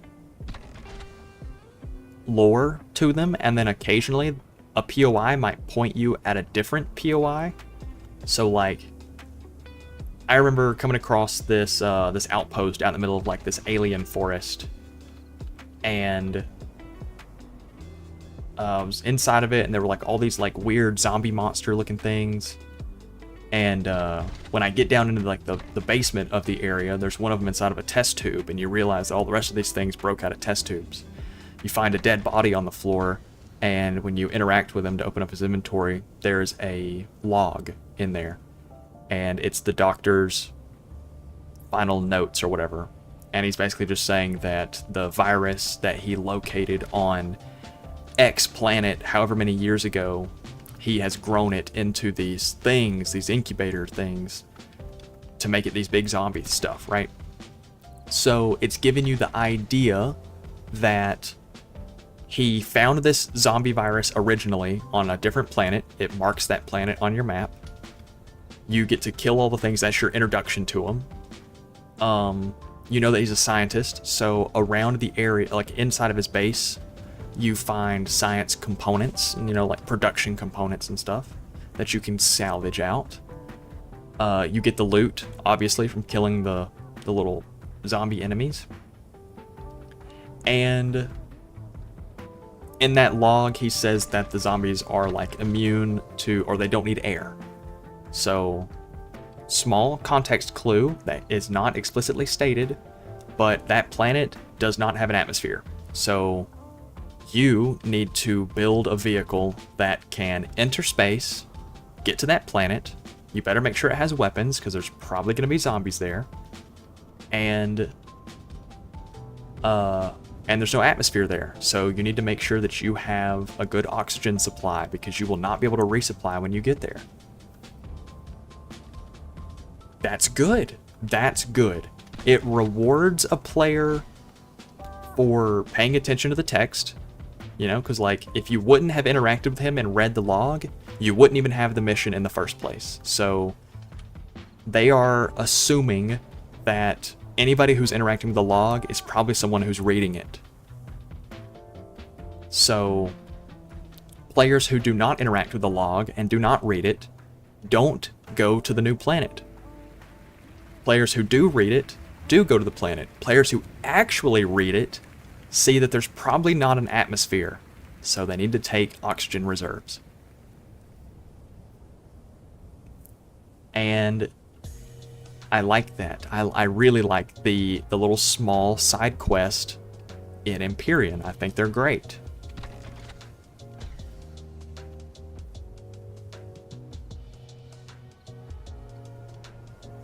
To the best of my knowledge, all that they've implemented so far into Space Engineers 2 for story, or for quest and stuff, is go here, mine this block. Go here, fix this block. They don't really reward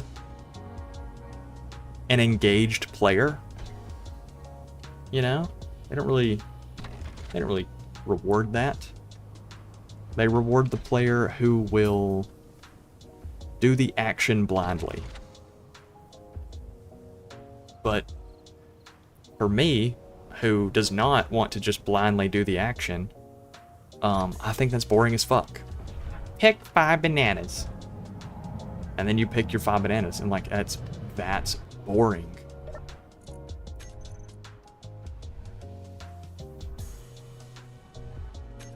Oh shit. Hold on, I didn't connect these. Oh, it does not like getting welded on. Good to know, good to know. Well, we're about to weld on it anyway.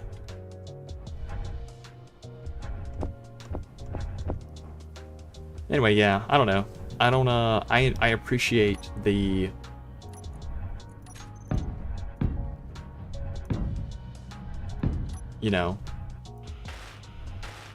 reward me for interacting with the game with another POI.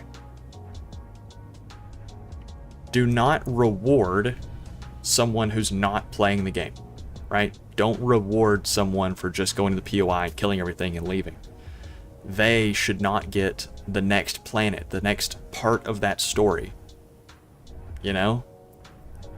Because there wasn't the POI where some other scientist, or like that original scientist, had his little crash pod there where like he originally landed to gather the stuff and leave.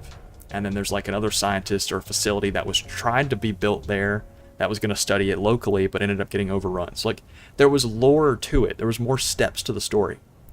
Do not reward the player who does not actually interact with anything the ability to see the next part of the story. Because you just train your players to not give a fuck. I just need to go here and do some sort of action and continue to go do the things. Effort is rewarded. Playing the game, experiencing it, reading the thing, getting attached to why this POI exists the way that it does. It gives proper world building.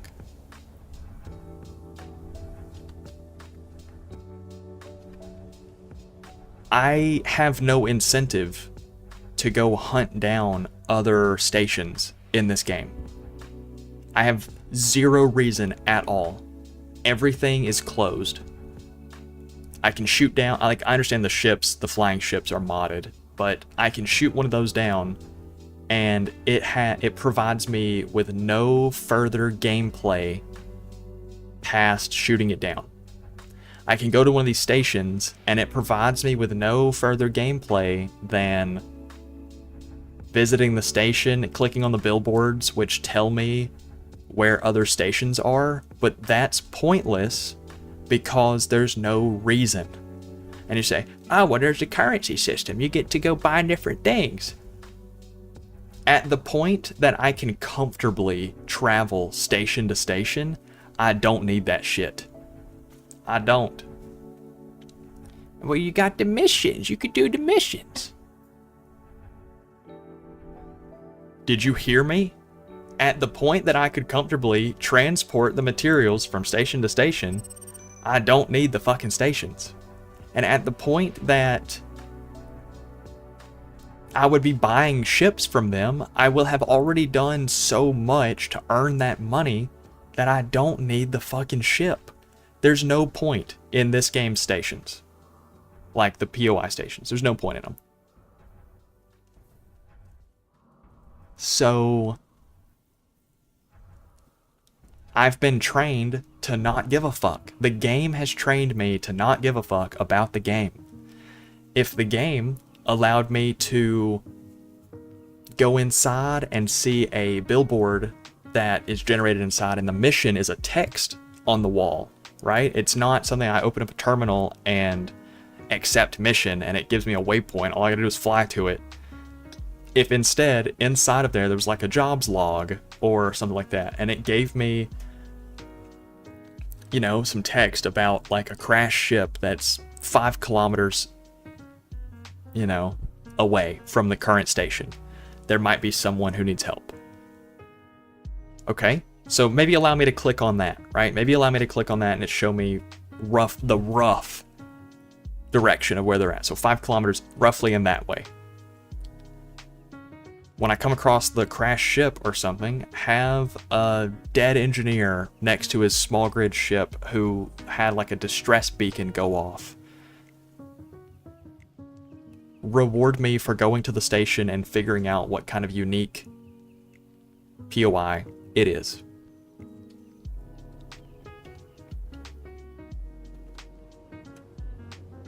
What were these chuds talking about?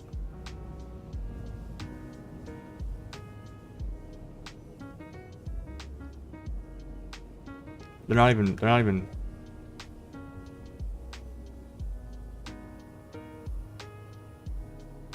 fighting. He said, bro said get lost. Bro was the aggressor and said, nah.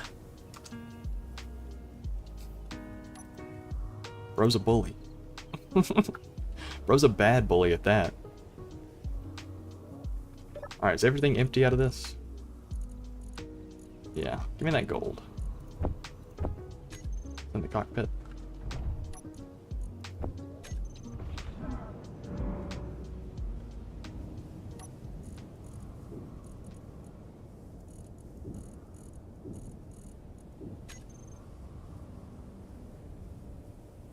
And something cool that Empyrean does that... See, I already had my suspicions that Space Engineers is looking at Empyrean, not for, like, everything, but I do definitely think that they take a little bit of inspiration from the things, they're kind of cherry-picking aspects of it to kind of implement in their game. The cockpit that they introduced with this last update looks identical. Like, obviously it's Space Engineers textured and themed or whatever, but it looks, the layout for it is almost identical to one of like the primary cockpits in Empyrean. I'm not saying that they copied it, I'm just saying it looks heavily influenced, and I wouldn't be surprised if their model designer played Empyrean at some point and remembered the cockpit.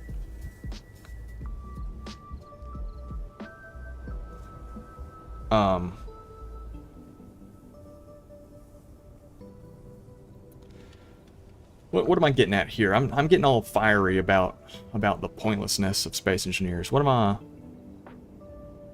I actually saying? You know, what am I actually saying? That's empty. Yeah, that's good. Okay. Turn those off. And then... Oop. Give me this.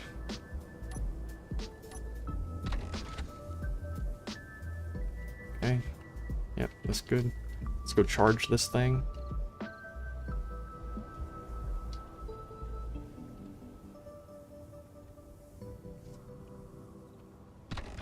There we go. Put them batteries in charge. What does that actually do? Hold on, I don't have like a thruster group.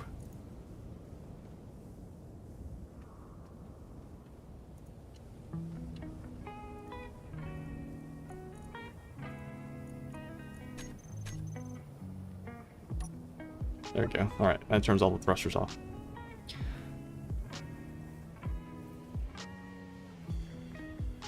Yeah, more fauna, too. More fauna would make this game a lot better. Just wild animals. Give me some deer or something.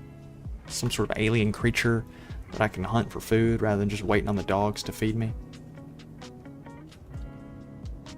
Feasting on wolves.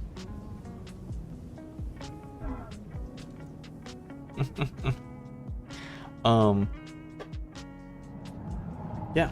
All right. So we went grinding. We went and did some grinding. What we got? What we got? What we got? What was I saying we were gonna do? We were gonna go do some grinding. We were gonna do some mining. We might do some building. And then we might do some combat, you know? We got the combat vessel now. Oh, is he landing there? Oh, he is. Hold the phone. Hold the phone, Mr. K. I need to... damn, dude. I really need to put my welder back here.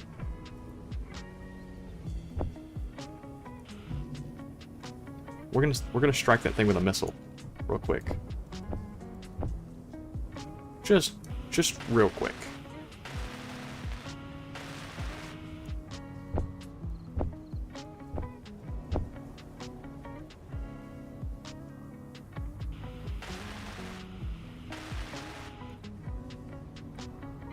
Witch lock.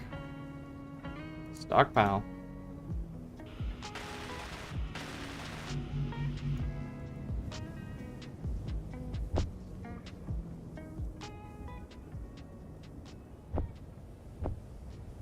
Sometimes the oh man, sometimes the okay, come on now, it can't be that bad. Yeah, there you go. It can't be that bad. Sometimes the subgrids, man, they hate being connected.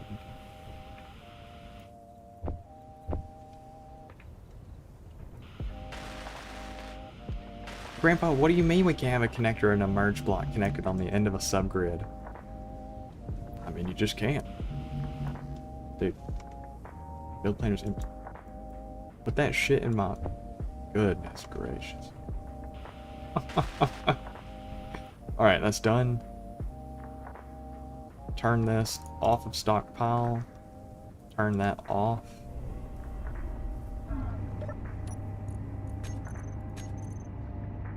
Let's see what they gotta say about it. Oh, it's already leaving? Dude, they don't stay there for very long. Is it even worth hitting it? It's a supply transport. I'd really like to hit it. Beckett.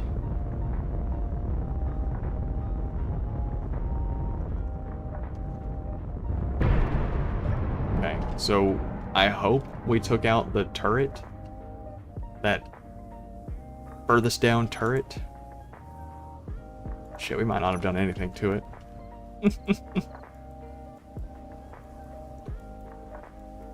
Add the build planner. Bro. Okay. Fuck it. You know what? I didn't want to build a missile anyway. Nuh-uh. No, that's fine. Didn't want to build one anyway. Didn't want to build one anyway. Let's, does this have fuel in it? But no. But no, baby. But no, baby. But no, baby. Alright, come on. Let's play the game. Oh my god, let's play the game called Take Off. It's a really, really fun game. Alright, so hold on, let's line this up. About there. And about there.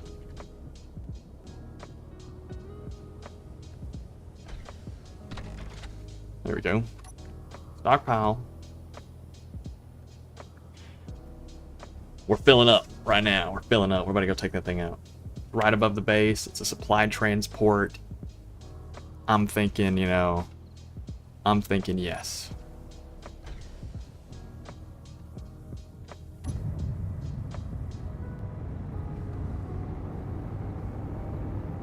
Let's get up to it. See what kind of damage we did with the camp, with the... Alright, so we took out its lower. We took out its lower. Shit, we might be able to get underneath it. It's kind of dangerous for us to be underneath with our glass top. But we might be able to get underneath it to where the Gatling can't see us.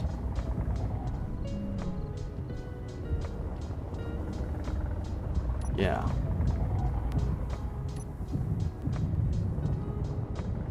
I don't see any turrets on this it.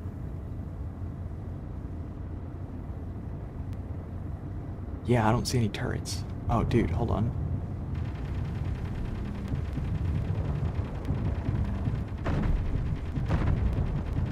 Check out those thrusters right there.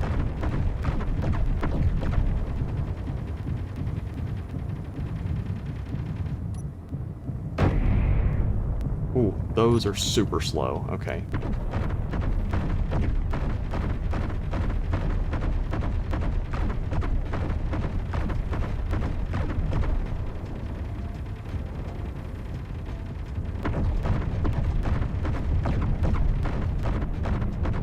Okay, take those out.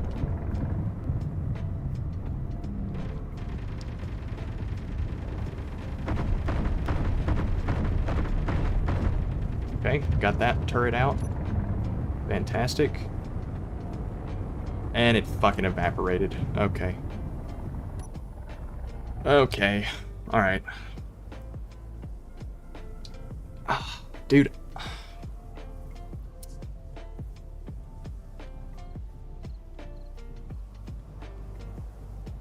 Alright, well. Let's see if maybe there's any little boxes left over, I guess, with some stuff in it. Not really. No. No. Oh my goodness. No. Oh my god, dude, it's so sad. No. No. Dude, it's got so many parachutes. What the fuck? Okay, okay, here we go. Silver and platinum. Hold on, let's drop that. I don't need those. Ah, shit, well, I guess I would like to have them. Let's put it in here. I know what we're gonna do. We're gonna put it in here. Did I take any damage? Took a little bit. Yeah, it took a little bit. That's fine. Yeah, we're gonna be right back for that stuff. We'll be right back. Easy, easy, easy. I love a simple target. Little supply transport ain't got nothing on me. One missile and some autocannon rounds. We're golden. I do wish, though, that they didn't evaporate. That is sad.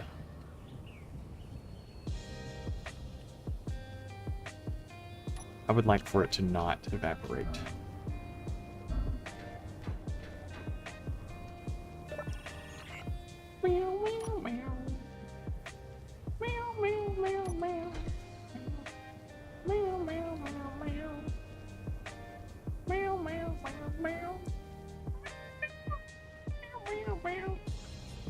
We're gonna take out more of those as they fly by. Just making sure all these are on. Okay. Yeah, we're gonna take out more of those supply transports as they fly by, because that was super easy. Super easy.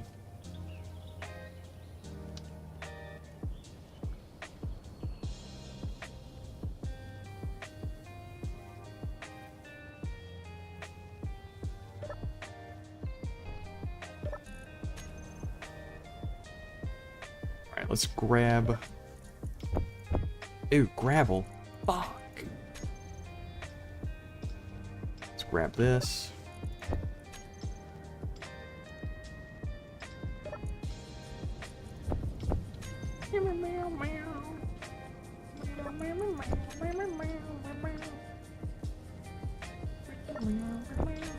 Alright, let's stop on the nickel, because we might not actually want that. Lucius Raven, Human Resource Officer. Human Resources.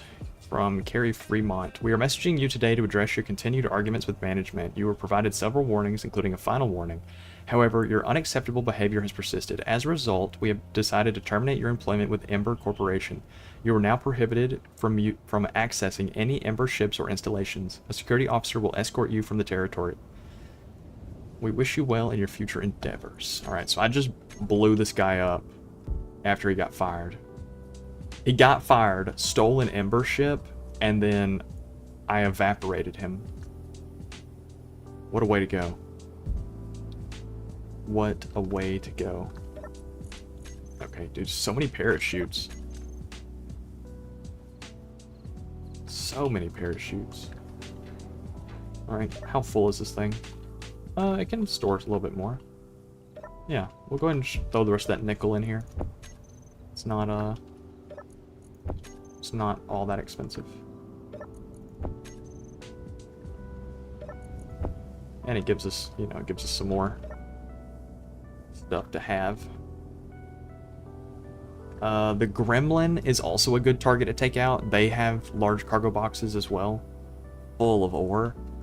If you can get them to fall out of the sky without exploding, then they're perfect.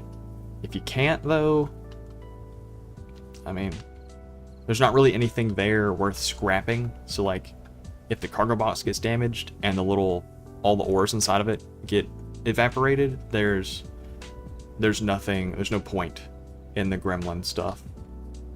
If you can save the cargo box, though, perfect.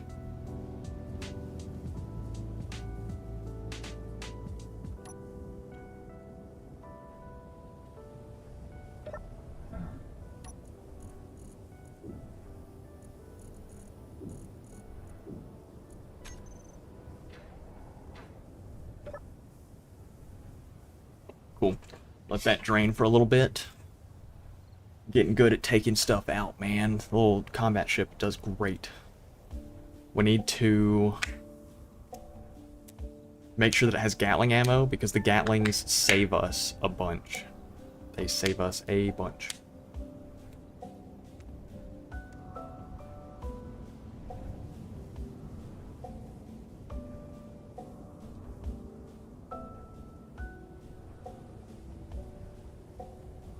Okay, cool. Easy stuff. Easy stuff. Just gonna land this right here.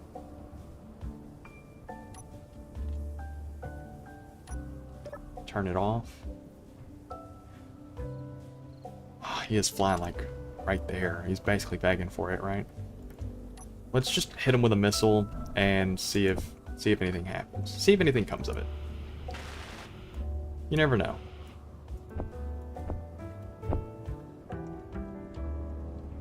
You never know.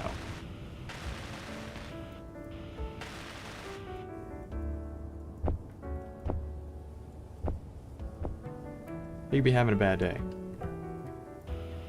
We're gonna make it better.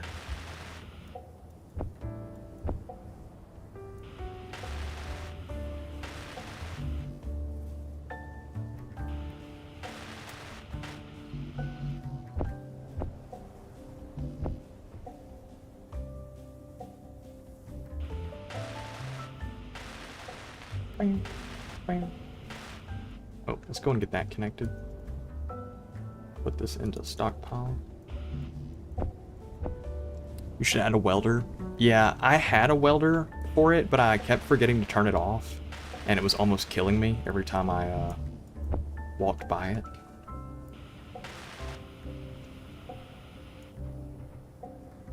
Okay, is it welded? It looks like it's welded. Switch lock. Stockpile off. Oh. Almost forgot to do the most important part. Small grid, remote control, hit it. Alright, let's see what it's got. So the gremlin has like, let's get up to its level. The gremlin has usually one large atmospheric thruster, keeping it in the air at any given time. So let's make sure that the light is the same way.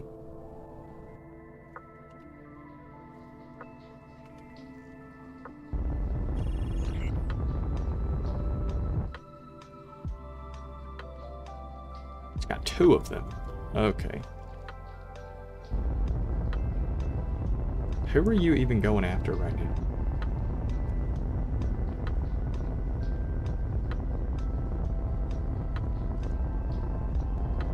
Are you fighting me? Like, who are you? Oh, are you going for that? There's no way you're going for that.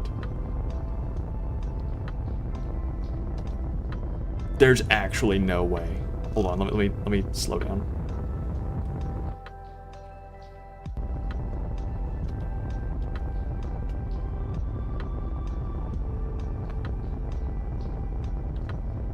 Dude, if it's going for that station, this might be the perfect opportunity for us to strike.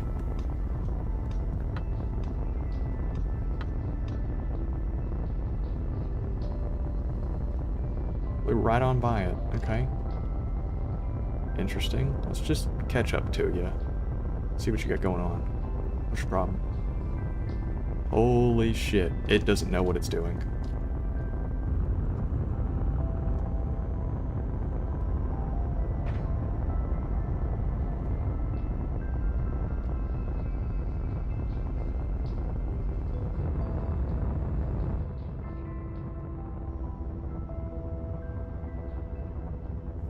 Bro's doing fucking tricks.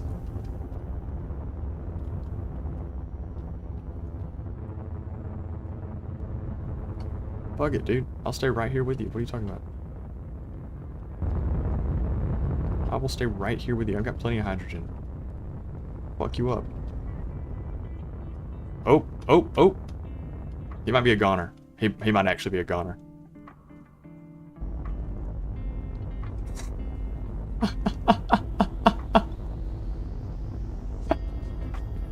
Just made him kill himself, bro. Just danced around him. Just dancing on him. Hold on. He drop anything? Oh, he dropped his loot. He dropped his loot. That's good. We're going for that.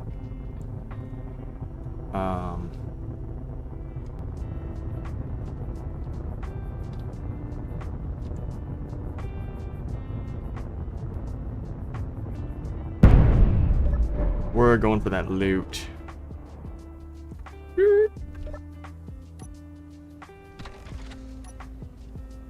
Hold on now. Hold on now.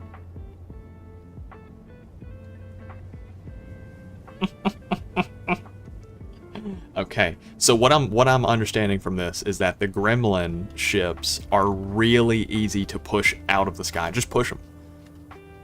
Just get near them get up close on their level, they fly down trying to evade you, and they've got so much forward thrust that they just spike the ground and die.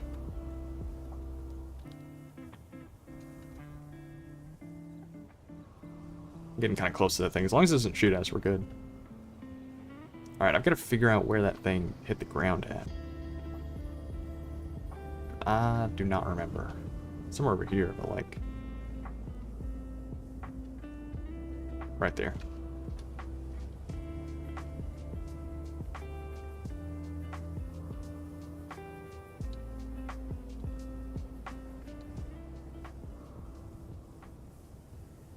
We're gonna park ourselves in this hole so we don't accidentally,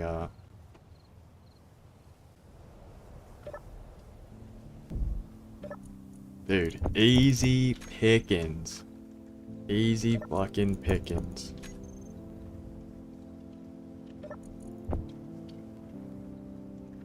Hell yeah. Look at that, some uranium. What we got up here?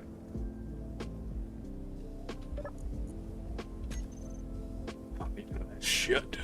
Alright, that actually might be it. I think some of its stuff despawned whenever we went out of the area, maybe. Or maybe it just got evaporated. Either way, that's funny as fuck. Either way, it's funny as fuck.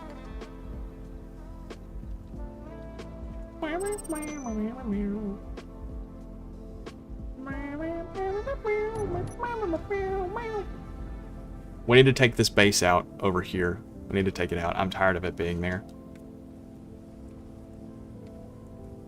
Ships come and go from it all the time. They fly right over the base. And for a while, they like literally were flying right over the base. I'm not having that. I'm not having that. I'm done with that.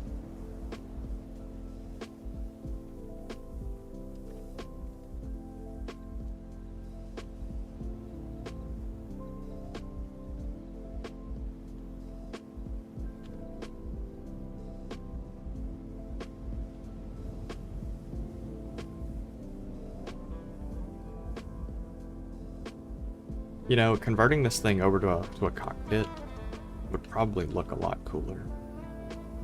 Let's see, if we did, right? We'd put it right here on the front.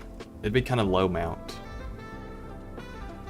It'd be kind of cool, really. I think it'd be really cool, actually. I would move these two cargo boxes back a little bit. Push this connector out a little bit. So that way the cockpit can sit a little more inwards rather than being like protruding from the working surfaces. Swapping this down to a cockpit might be the move. It might be the move. Let me go ahead and drain the little bit of stuff that we dropped out of here.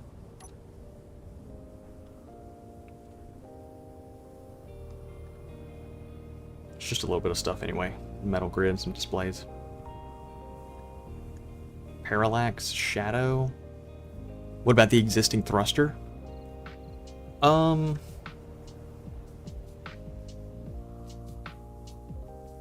We've got extra space over here on the side, right here. On the side of this, hold on, let me get a little closer. The side of this thruster right here, we could chop this block and put another small vertical thruster. And then, yeah, in there, in that little corner right there, we could put another one.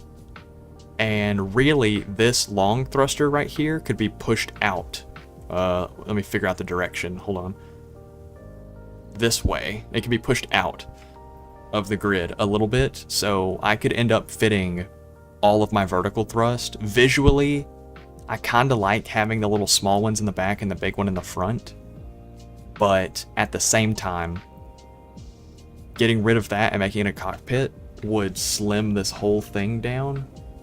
And as much as this looks cool, I like the cockpit on top for an industrial vehicle. It feels very like you can see the work that you're doing. You know, you're up top, you're visualizing it. I don't like how fast we fly. Just open air. So hundreds of meters in the sky, just flying at, 100 meters a second. Open cockpit. I don't see a single seatbelt on my guy. And I know for damn sure he doesn't have a parachute. So, it's like flying a forklift, yeah. And I think I want it to be more like a enclosed tractor kind of vibe. I think that's the look I want to go for. And I think really it's just the next step in evolution of, the work vehicle. We've been upgrading it. I just feel like it's the next thing we should do. Let me get it in the air a little bit. Let's what does your hotbar actually look like? Welder, grinder, camera, battery, turn the thrusters off, swap. Yeah, so that's like, it's not that intricate. All of this stuff can sit here because we're moving the guts back, and this is technically an outer shell, even though it's like part of it. Yeah. Yeah, let me grab a couple blocks. I'm gonna do that real quick. I just wanna see it. I think I'd like it to be a cockpit instead of the open air control seat. So let's actually grab the quarter round.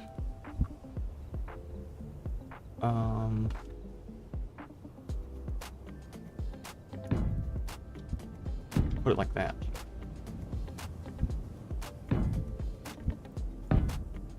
Yeah.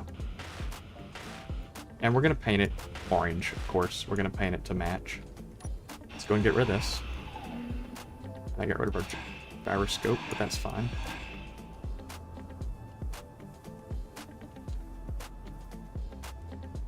Why did you just come out of the sky all of a sudden? What's your problem? Okay, odd.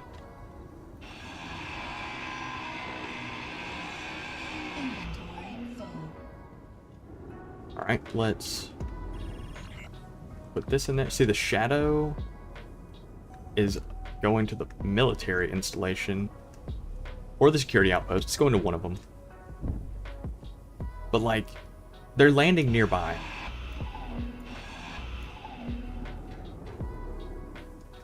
They're basically begging to get shot out of the sky. Also, holy shit, forgive me, Space Orc, how you doing? I didn't say hey. I didn't say hey, how you doing? Forgive me, forgive me. Alright, are we thinking industrial cockpit? Are we thinking industrial? I'm thinking either industrial or flush. I think flush looks cool, and I think if it was a little bit up like this, I like that.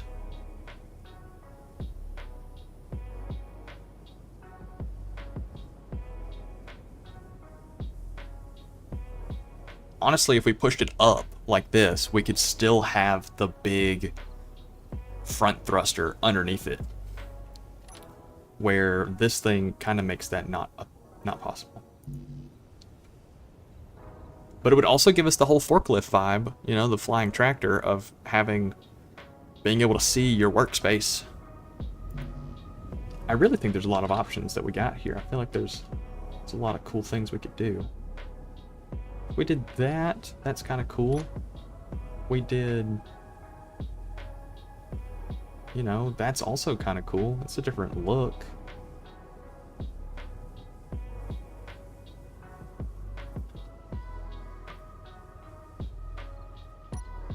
What do I like? I mean, shit. What do I like?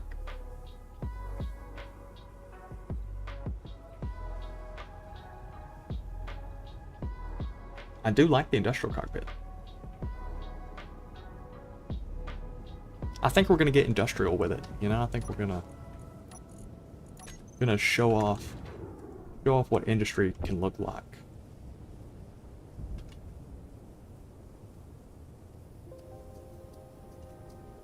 Let's see. Let's get it positioned exactly where we want it.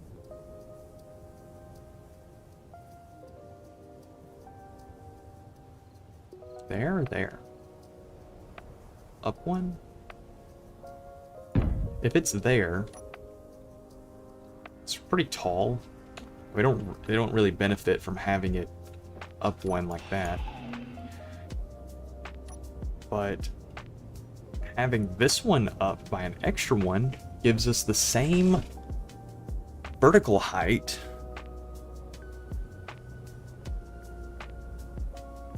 I don't know, man. There's options. There's options. Watching the game, having a bud. Okay. Having a bud mean or having a bud. Oh god. Oh. Birria flavored. Is there anything in this? No. If I get rid of this chicken will just fall off. Okay, cool.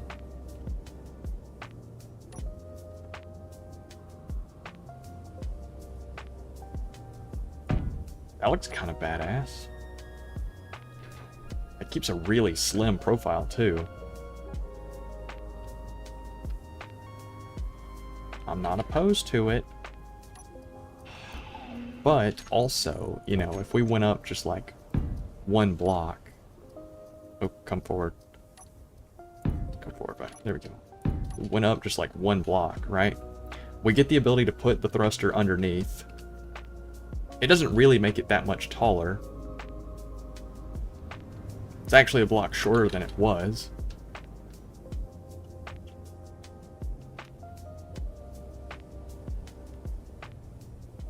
Kind of gives it like a truck feel, you know?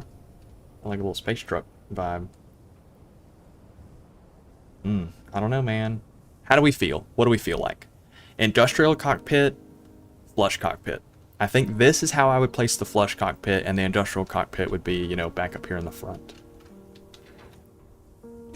Do I have another one? Any other cockpits that look good? No, not really. The cab cockpit could maybe be kind of cool, but it's really just a short flush cockpit. And then the regular one. Would the regular one look good here?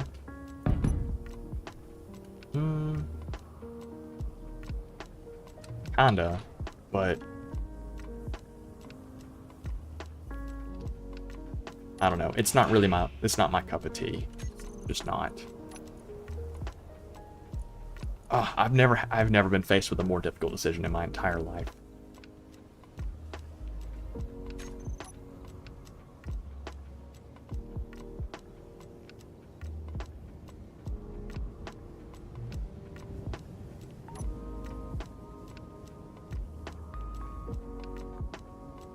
Flush cockpit. It's not that big of a deal. Flush cockpit. It's like the best one.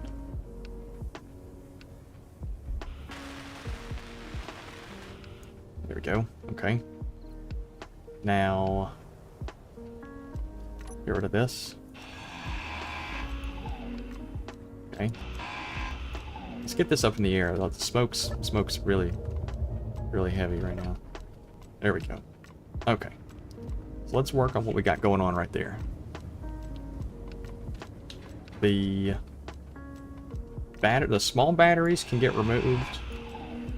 This is connecting both sides, so that's not super important. Get rid of those. That thing's done. Okay. I gotcha.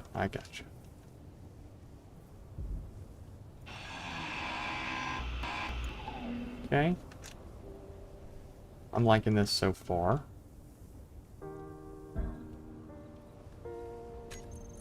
Let's see about...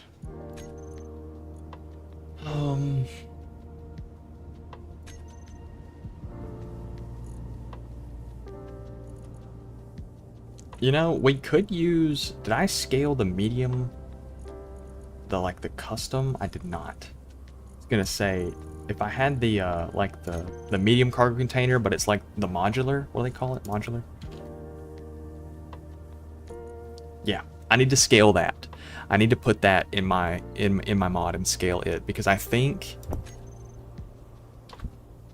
that is kind of the look I want from it. It's really long. It's a little too long, actually. Okay.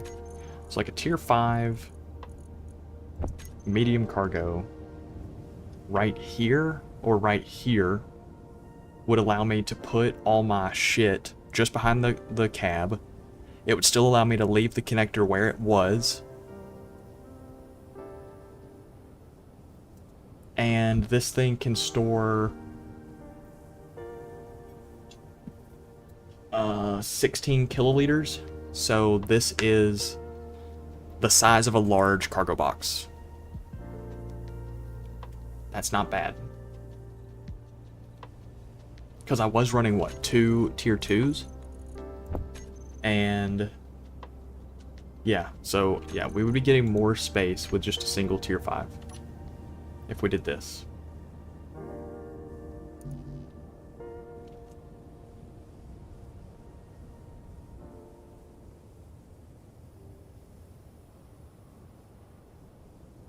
And I think that's the move. I think that's the move.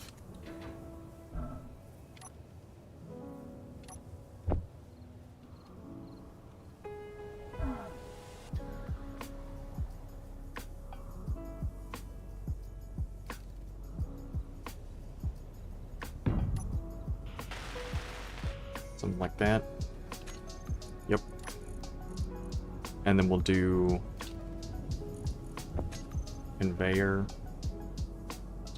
T right here.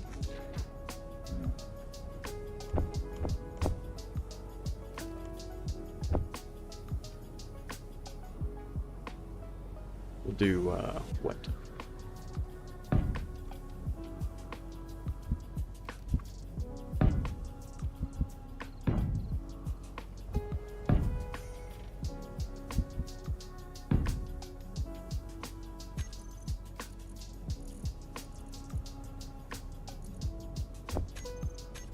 Oh, let's go throw the tier 4 gyroscope on there.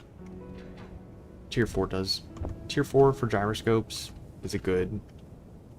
Tier 4 gyroscope at half power, so a tier 2 is perfect for me. And then I think right here we're gonna throw an air vent.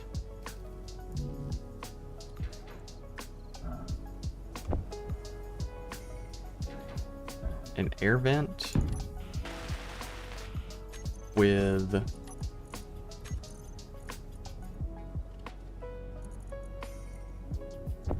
the reactor on top.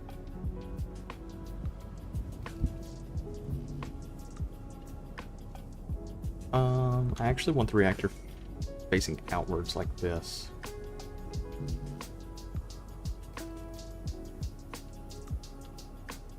Yeah, I actually want it like that. Okay. Sorry, I know I'm whipping the camera around. I don't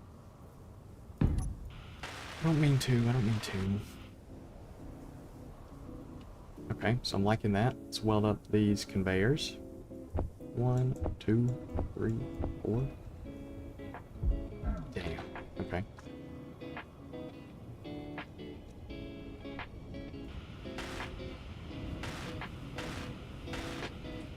Okay, something like that. That's good.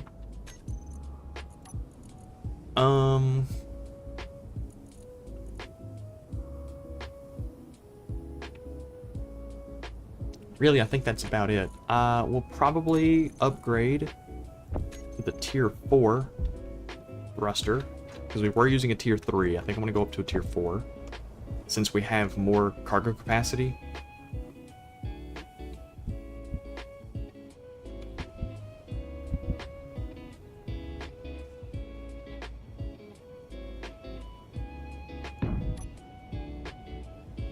The fuck?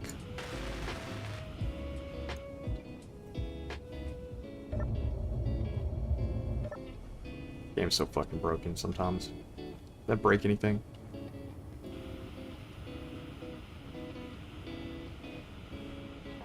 Okay. Yeah, and then we'll throw the connector back in here. Oh, we actually moved the connector up by 1. So it doesn't really matter. It's just we did.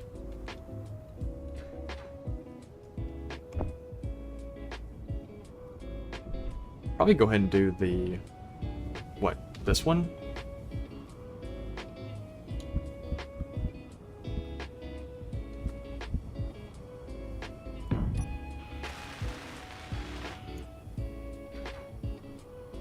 Yeah.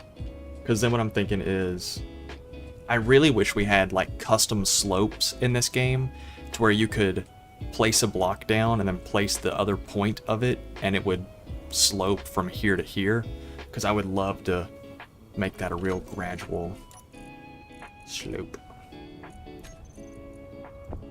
Oh, but alas, but alas.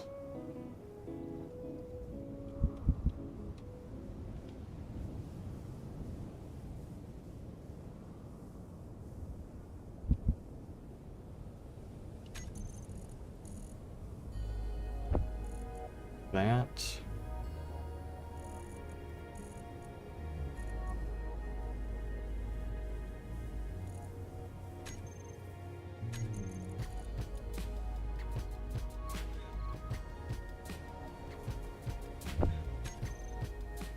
Yeah, we're gonna do the we're gonna do a round at the top.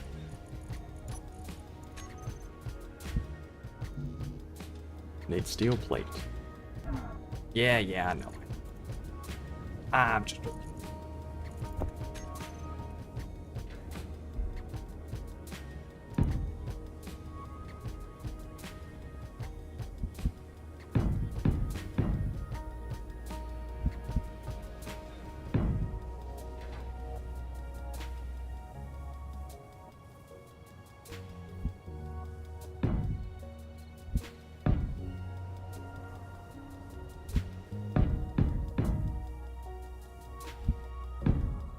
There we go, something like that.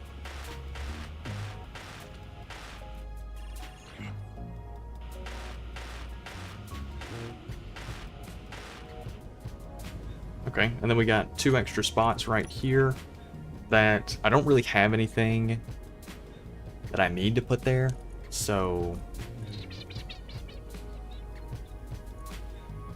I mean, do I even put anything there?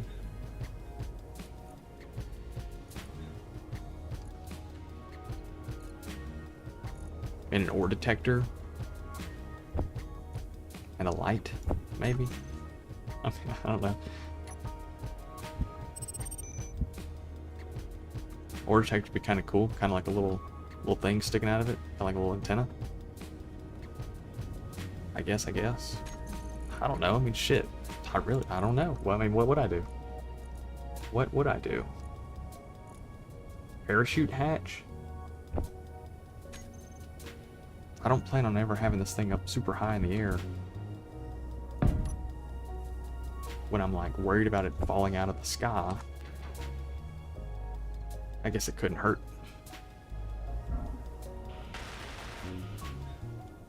Asked for Tiger camo because I like World War II. Panda gave me this instead.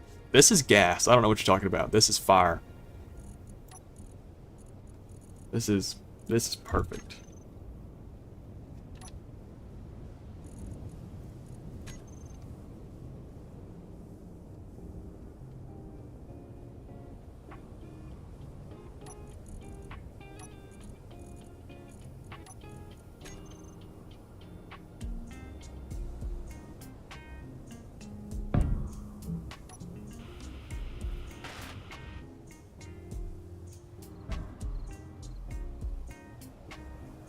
Yeah, it's pretty cool. Okay. Now let's put on. Let's put on the front.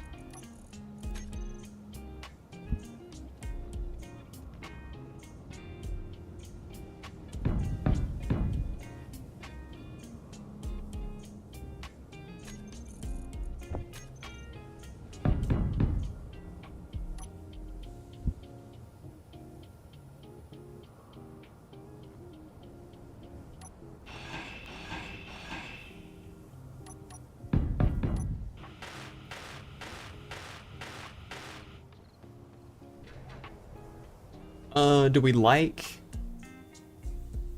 the hard edge on that?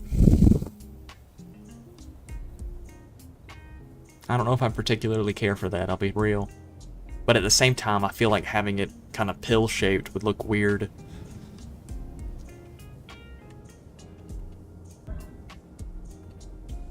I think it'll grow on me. I think it'll grow.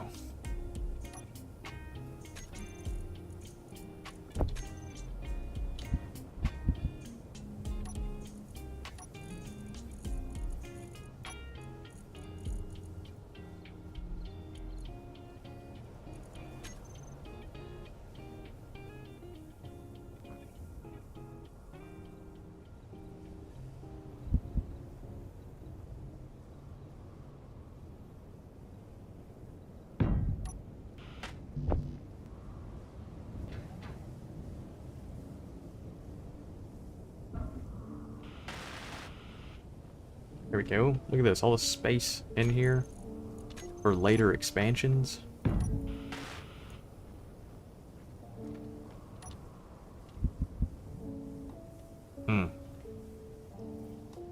Not a fan of that.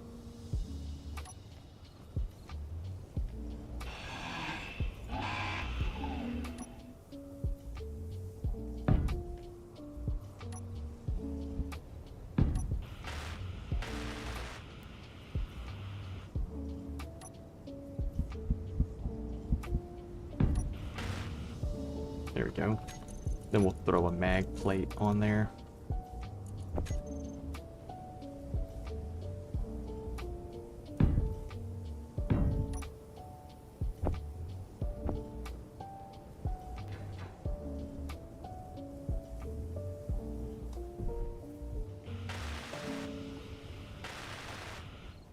Perfection.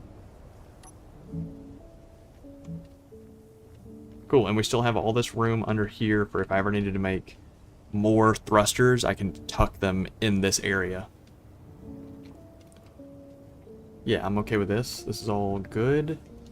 We've still got all that room up there. If I ever needed to expand something, I don't know, I could put batteries in there to extend the life that the thing has, but it's not really like super important.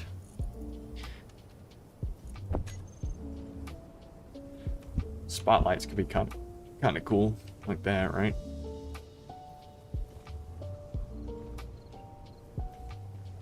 I guess. I don't know. Not really a whole lot we got going on. Apparently I didn't weld that in. Damn, did I do the other conveyors? Hold on. Okay, it's just the conveyor. I was about to say, that would be terrible. Cool. I like this little doodad. This little gizmo. Little gadget. I like it. I like it.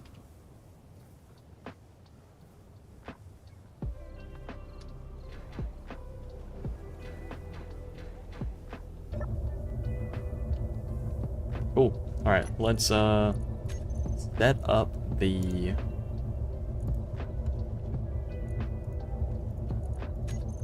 battery mains.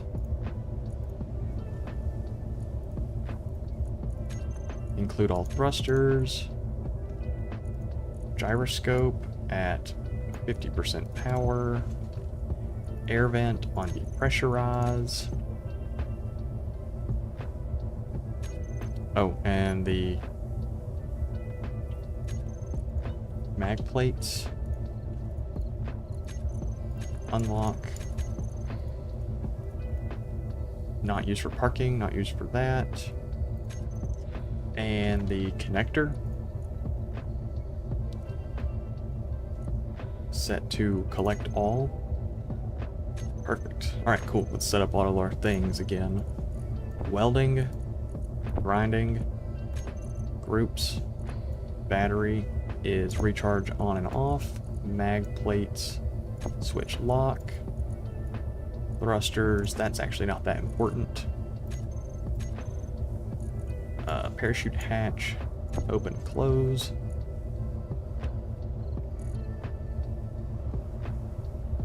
I think that's it.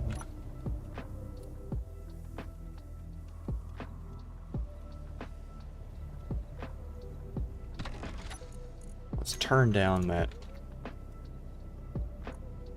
connector lock.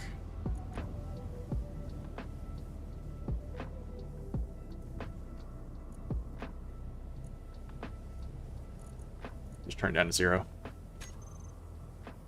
Alright, cool. We'll set the batteries to charge. It's a good looking machine, I'd have to say. It might be a little busy. But I think it's okay. I would love to have a tiger painted forklift. I think that would be fire. Gamers, I do think I'm going to wrap it up here though, because I feel like we made good progress. We went and ground down the ship. We took a ship out. We've upgraded the welder. I feel like we've made good progress. I think that's where I'm going to call it. I'll be in Discord if you guys want to chat. Otherwise, I'll see you in about 20 hours. So, you know, be safe, have fun, go do something you enjoy doing. You guys want to see the scoreboard before we go? Let's look at the scoreboard. So you guys can see where you sit. There you go. Creeper's up to 70. Creeper's up to 70. So for every 100 that you get, you'll be able to do an effect. So, cool beans, fellas. Peace, love. Tell someone that you love them. Bye!